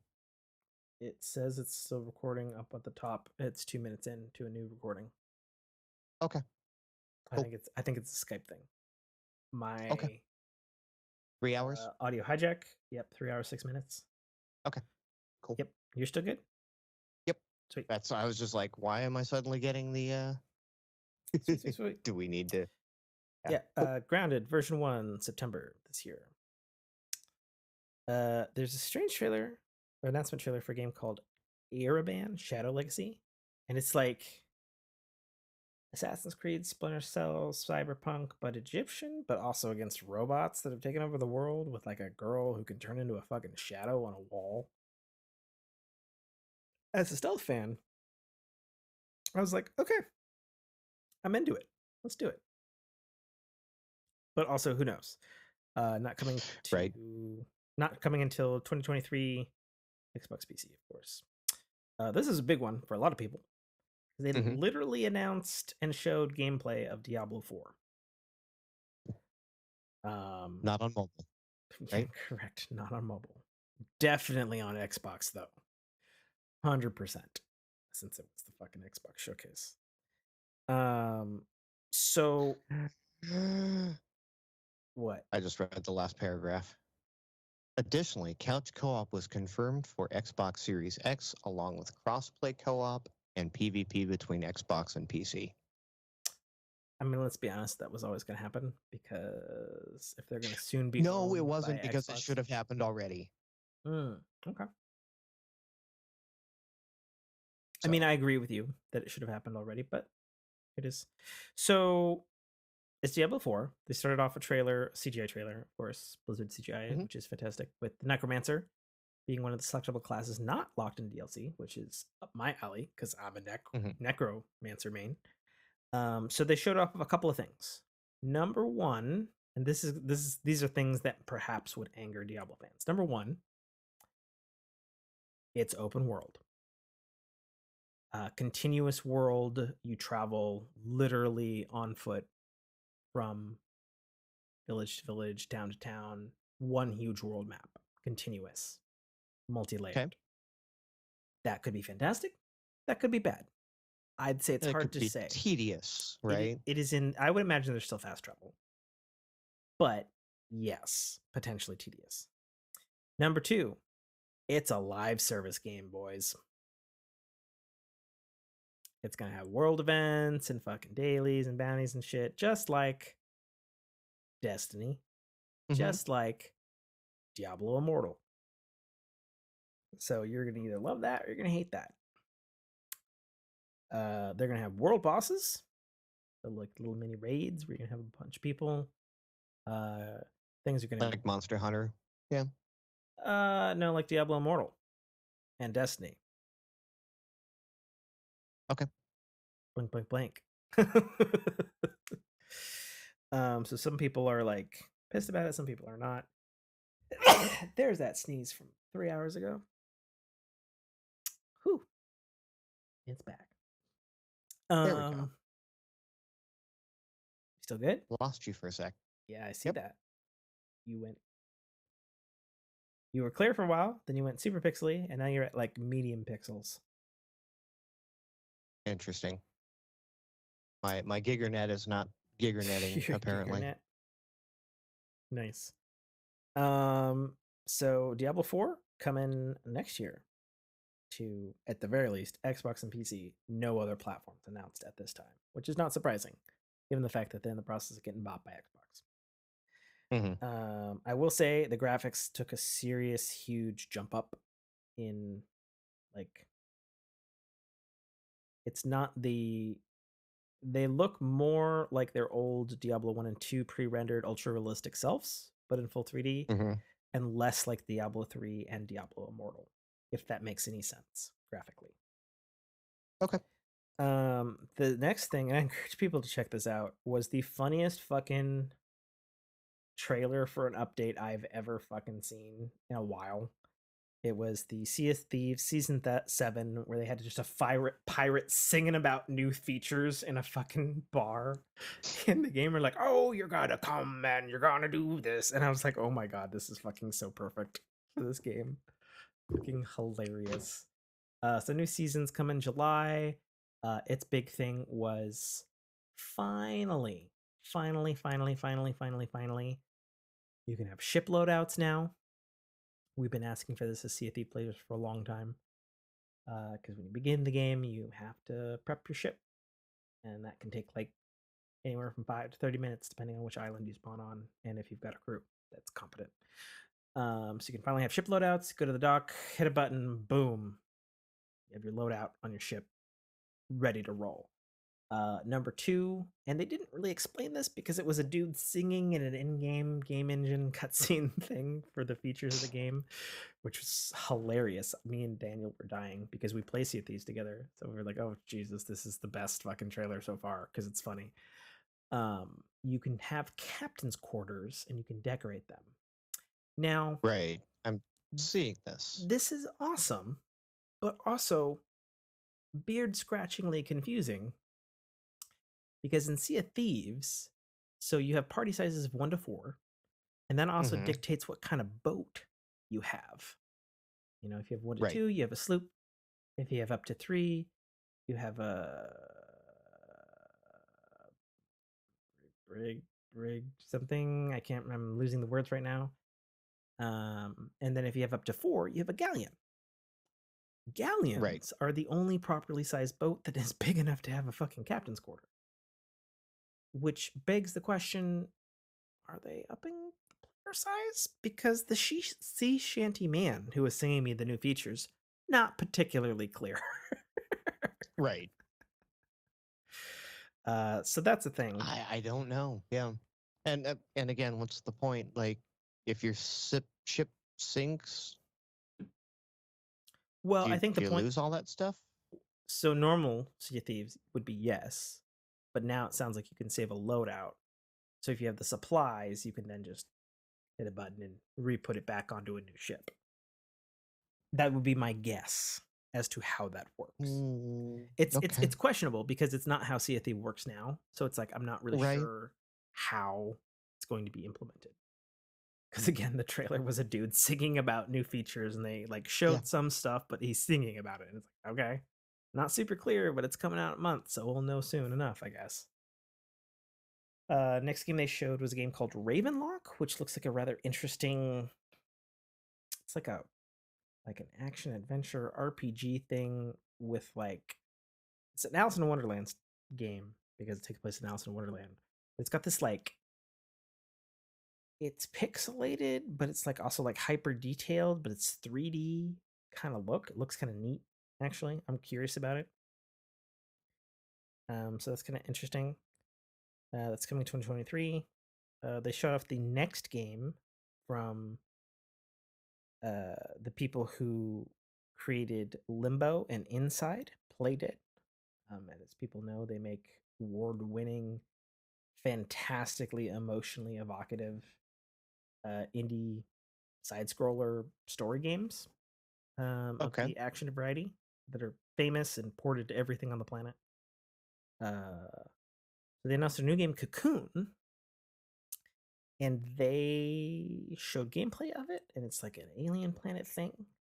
But what was curious about it's not based on the movies, right? It's spelled the same. I was like, it's almost the same font. I was like, you couldn't have gone with a different name, different font. I thought the same thing actually. So I was like, all right, sure.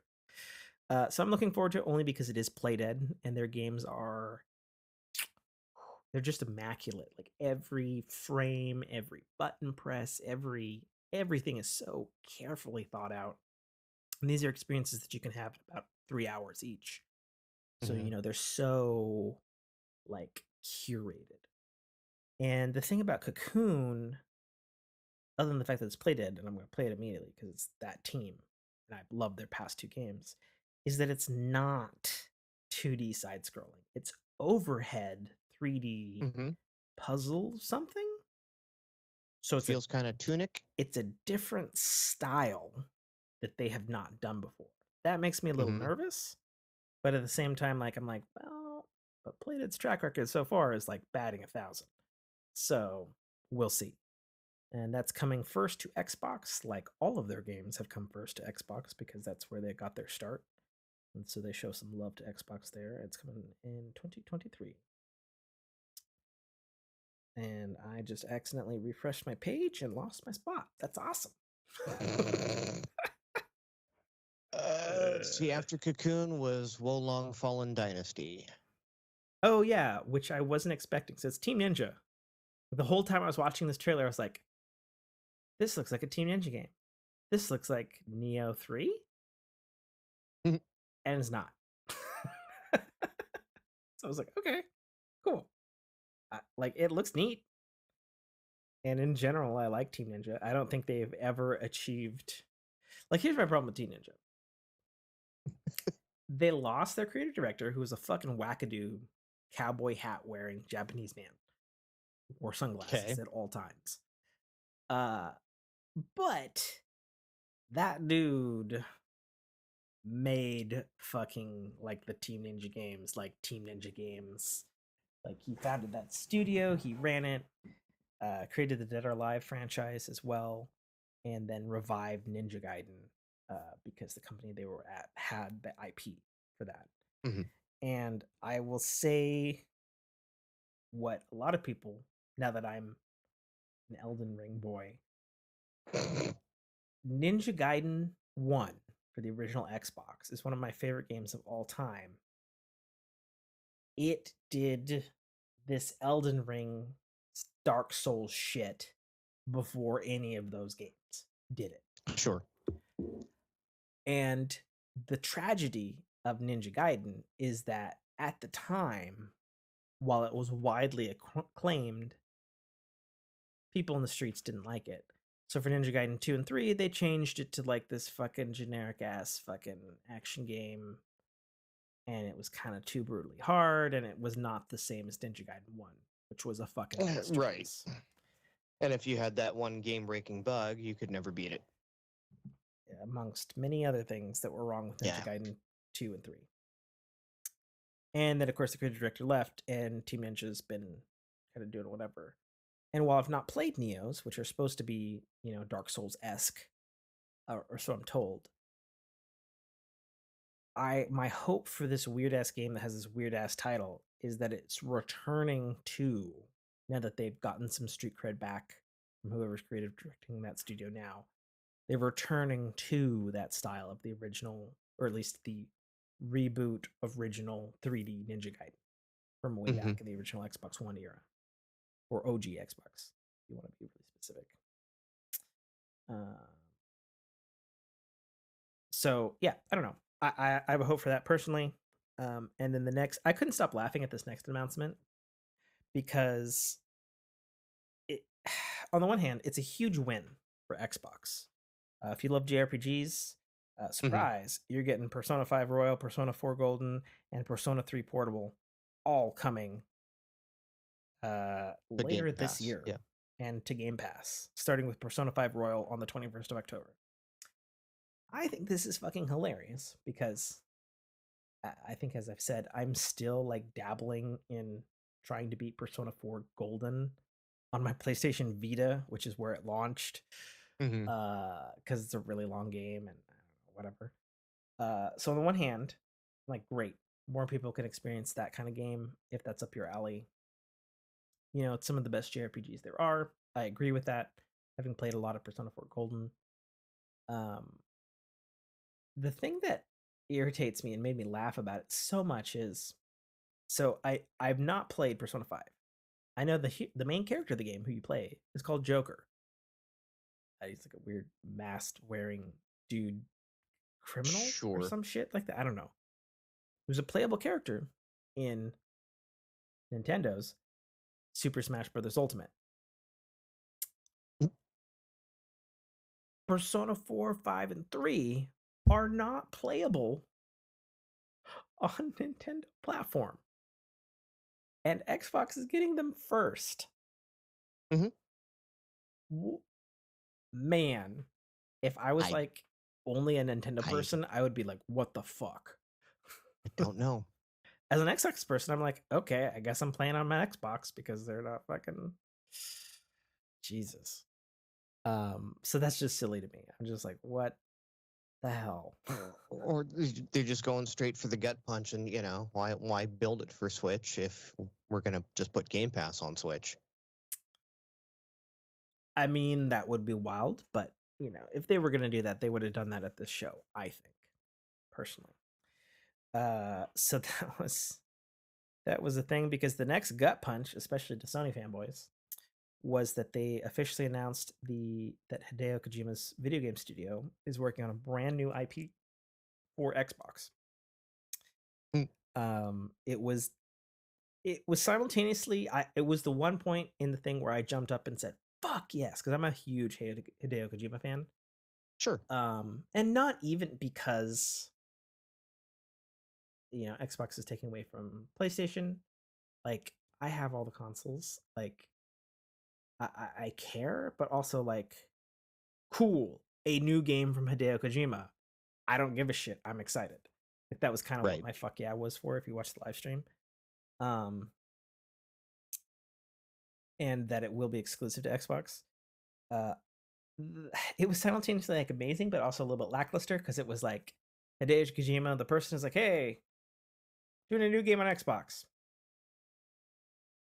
We'll announce more soon. Peace. And I was like, okay, so this deal happened perhaps somewhat recently, since there wasn't even a concept art or a weird ass wacky trailer that he does or anything like that. He did mention that it will be and it's hard to tell with Hideo Kojima because he is a visionary game director and writer and designer and all that shit. He said that it will be a never before seen video game design concept, leveraging the power of Microsoft Cloud. Okay. And with this man who's given us Metal Gear Solid and Death Stranding and Zone of the Enders and several other ones that he worked on before he became a big shot. Who fucking knows what that means? Like, that could be, I don't know, beaming shit into our brains. It could be all kinds of shit. Who knows? I don't know. I don't know. I don't actually know. And then, of course, they ended the showcase with the first ever gameplay of Bethesda games, to be specific, the actual Skyrim team, Starfield. And I have many things to say about this because 2 days after this conference, they had another Xbox conference with extended footage and interviews and stuff with like all of this shit that they showed, plus a handful of other things, including something that I tweeted about how they had this like really fucking brutally like shocking 3-minute documentary about the Stalker 2 team who's in Ukraine and how like their fucking studio got bombed and some of them went off to war to fight Russia and that some of them are still like in weird remote locations making the fucking video game. Fucking wild. But no, so we know a lot of details now about Starfield. So Starfield is very much a Fallout style Bethesda game in a sci-fi wrapping with some elements that a lot of people have been quick to point out. Like a lot of people pointed this out because I've seen a lot of reactions of, they show big ass open world that's semi-procedurally generated, and they showed scanning an object and then mining stuff off of a rock with a laser, which are like cornerstones of how No Man's Sky functions. Sure. Yet at the same time, in the extended showcase, they pointed out that even though this game is going to have hundreds of solar systems with at least 1,000 planets, they have also pointed out that if you are flying in space and you go and you can land anywhere on these planets that I guess are supposed to be planet-sized planets, like No Man's Sky, but when you land on the planet, loading scene transition. There is no in space to rotate your ship to fly down onto the planet like No Man's Sky or Elite Dangerous or Star Citizen.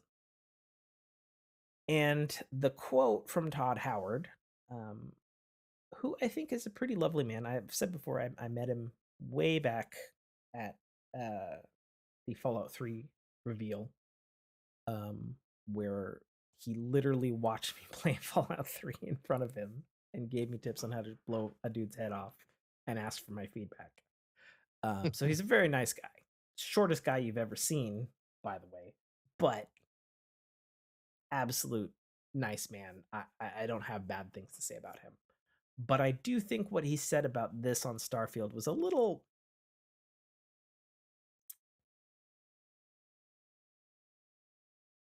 overzealous for perhaps the types of people that he's attempting to attract to Starfield, which is supposed to be, as they said in their own showcase, this epic open world sci-fi experience that you can live through. He stated when this question came up of like, well, what happens when you land on the planet?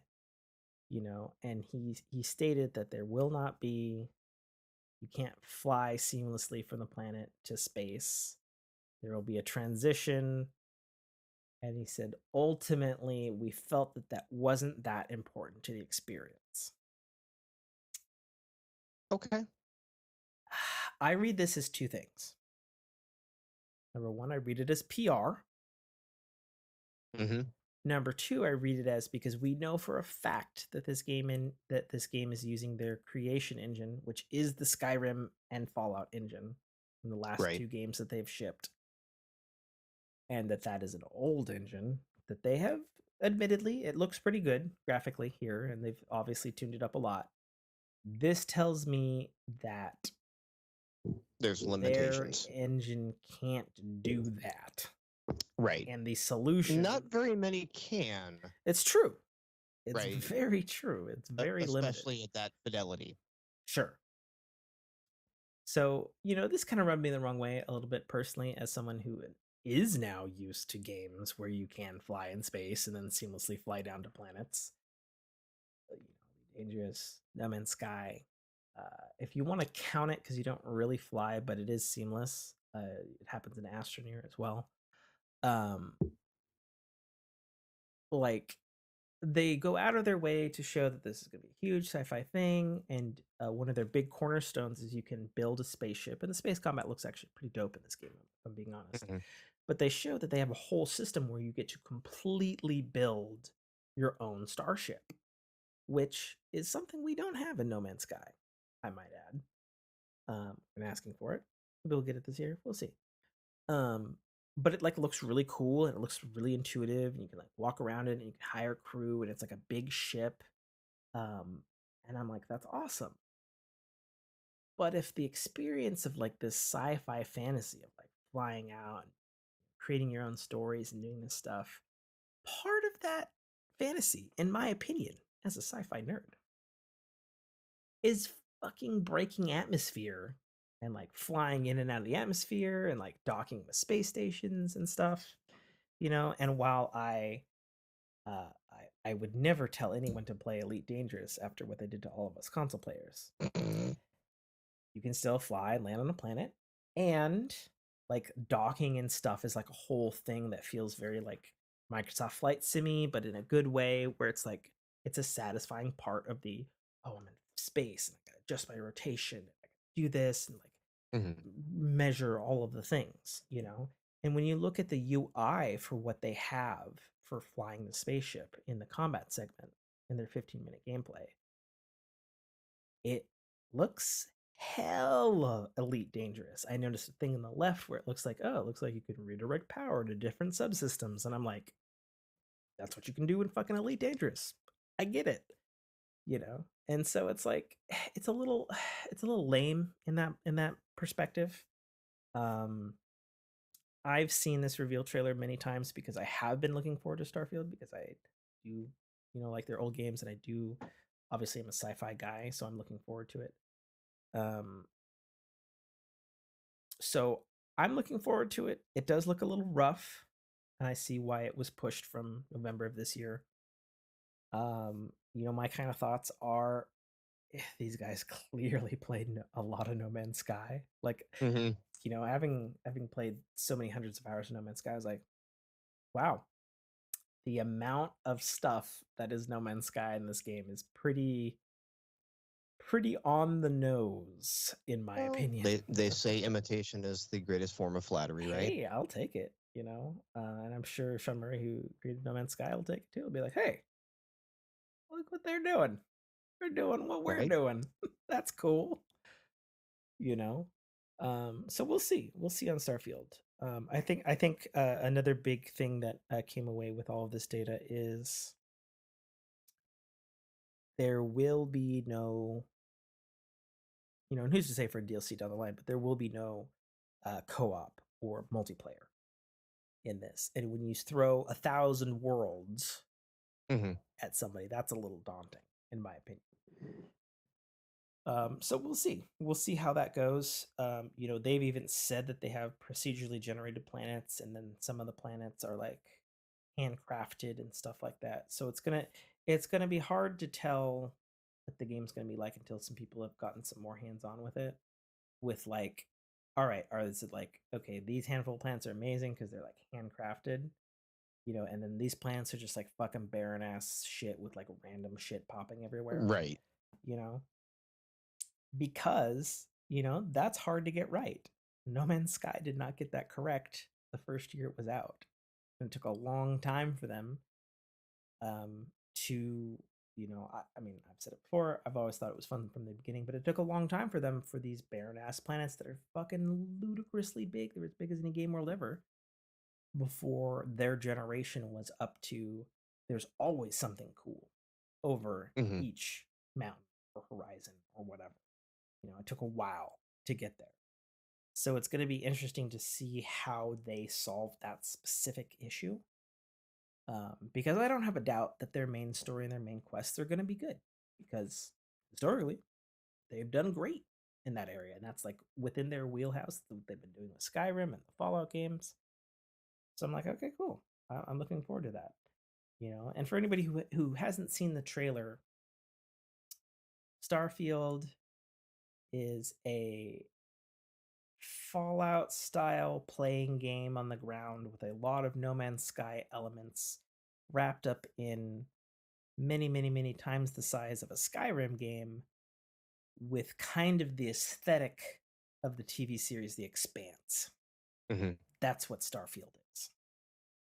And if you're a sci-fi fan, those are all good things. So, yeah, that's what I got. It's late as fuck. It is. Seeing you leaning back there, about to pass out. No, just my eyes are starting to get a little burny. I had to switch the glasses out. Yeah, me too. I think that's it. I think we're Is good. that it? Did we do all 4 things? Yeah, we did. We're under 4 hours? Nice. 3.5. Very good. Well, you have anything else to say, Nate? I do not. I'm gonna go crack a beer and play some Teenage Mutant Ninja Turtles. I'll join you because I'm suddenly wired for some reason. Doesn't make any sense. Hmm. It's like I was All right. sleepy when we started. Well, let's bring this to a close. Sweet. Do Let's do it. bios, and we'll meet back here. Sweet. You wanna start with them bios? Or Are no, we gonna you do a meant the sign out? break. Yes. See, when you said bios in my head, I was like, Oh, we're gonna read no, our no, no. Yeah. bibliography. My biblio, donde está my biblioteca? Yeah. Yeah. Now you can find me in all the places, in the Discords. Join the Discord. We have fun in there. Yeah. And yeah, find me on Twitter at GGN8FOO, and find me in games as just Nate Foo, and on Twitch if I ever decide to stream anything at twitch.tv/NateFoo. I mean, you should probably at least do like a test stream just to see, like, get the dust out of your capture card. Right? I don't know. I've tested it. Okay. I just haven't gone live with it. And I actually haven't gone live on this internet. So. Oh, yeah. I was like, you have fucking dope internet now. Like, yeah, it should be interesting. You should be rocking, like, all the frames. Yep. Fair enough. Well, that brings us to the end of another episode of the Fork in Your Ear podcast. I'm your host, as always, Tim K. Trotter. Surprisingly more lucid than I was at the start of this show, despite the fact that it's called sobering up. I've been drinking the whole fucking time. I don't understand.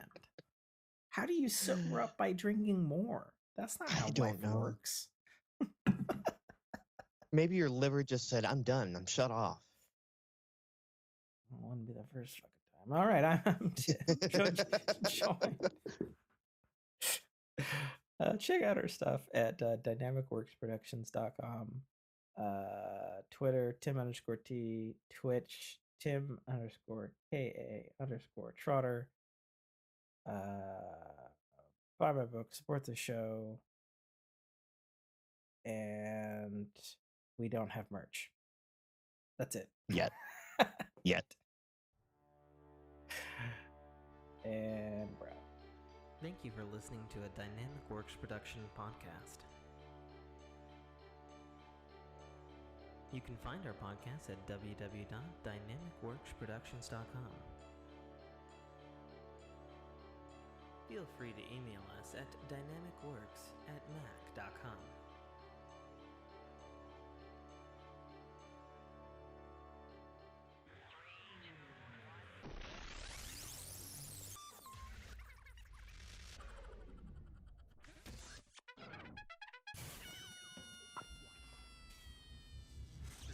Armado, the voice of Guybrush Threepwood, and you're listening to a Dynamic Works production podcast. The Citadel, Arrival, is the first installment in a series of epic science fiction short stories reminiscent of the Pulp Fiction style. It's a fast-paced story that will take you through twists and turns that you will not expect, until they are thrust upon you with all the force, excitement, and chaos of a plasma cannon blast. The story follows Katarl, a nobody cog in the working wheels of a futuristic society run completely by Megacorp, a corporation that carefully runs and manages the lives of the people living under its sphere of power. On one of Katarl's few and far between days off from work, an outing he had hoped would be fun and relaxing turns into an explosive adventure that drags him kicking and screaming into situations and challenges that will make him question every aspect of his life. Watch this colorful tapestry unfurl as Katarl and his newfound allies find their way through this classic, yet oddly surprising tale of good and evil, where nothing is quite what it appears to be.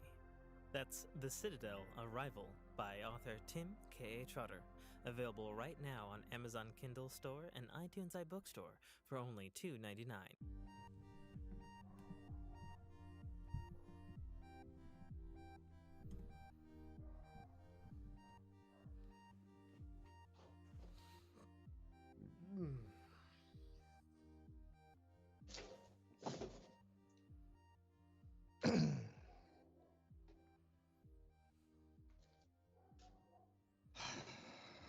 What's up, Smurf?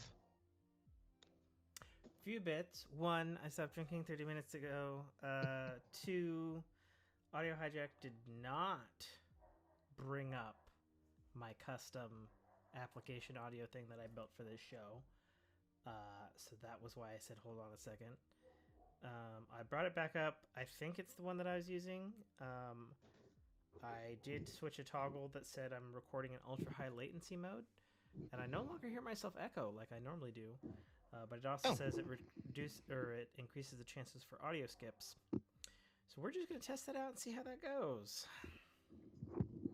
Oh, you're gonna choose now to wing it, huh? Yes, I guess so. As the fucking Cool. neighbor's dogs are fucking livid. As always. I can only hear you in my right ear for some reason. I don't know what that's about, but I don't know. Okay, I just started the Skype. You're like weirdly landscape on my screen. Usually, like it fills you in full screen. Whatever. Oh, there you are. Okay, now it's fine. I went That's super fine. dark for some reason. What the fuck? Did you lose a light? You were Smurfy a second ago. Nope, I did not lose a light. I got a little closer to the camera. But as we know, that Razer camera has done a little... Here, I'll just fix it for you. I'm not going to make you suffer. Oh, I don't care. It's not like I'm streaming at it. Almost was. Almost would have been, because I was about tempted to go online with TMNT. There you go. Hey, much better. There you go. The new one, Shredder's Revenge? Is that what The Shredder's Revenge. But Nice. hey, Are you a Jesus. Yeah, that's a little bright for you, my guy.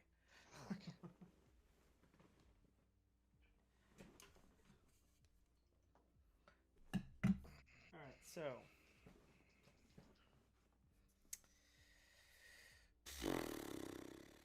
okay. That's good. Are you good? Wait, is that up or down? Hang on, I'm manually voluming adjusting you. Speak. Oh, okay.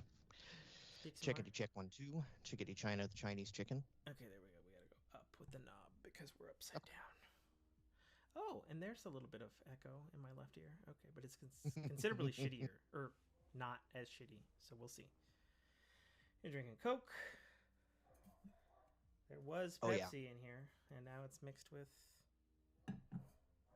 Yeah, I had some wine with the wife earlier, and I was like, you know what? If I come home and start drinking beers waiting for you, I could be.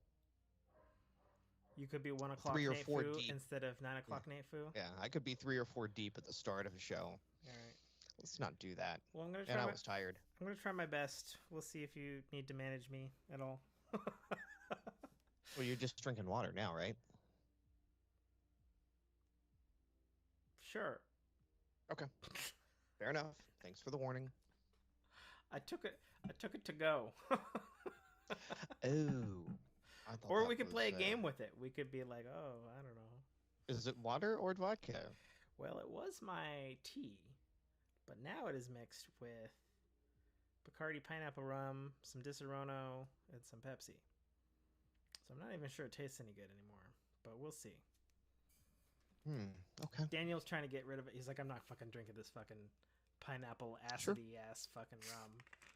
And so I was like, I'll fucking drink it for you, man. Mix it with Jaeger. It would actually be pretty good. Jesus. We're good. Fine. We're fine. This is the Tim you're getting. Buckle up, mate. Boy. Oh boy. All right, we should get started, huh? Everything's rolling as far as I can tell. Good. So are you. Hoo-hoo. The wife done drove, and I laid backwards and was like, All right. Oh, well, You ready? it's nice. I can actually bang into my desk now and not. So lovely, that Duplo block. Mm-hmm. All right, here we go.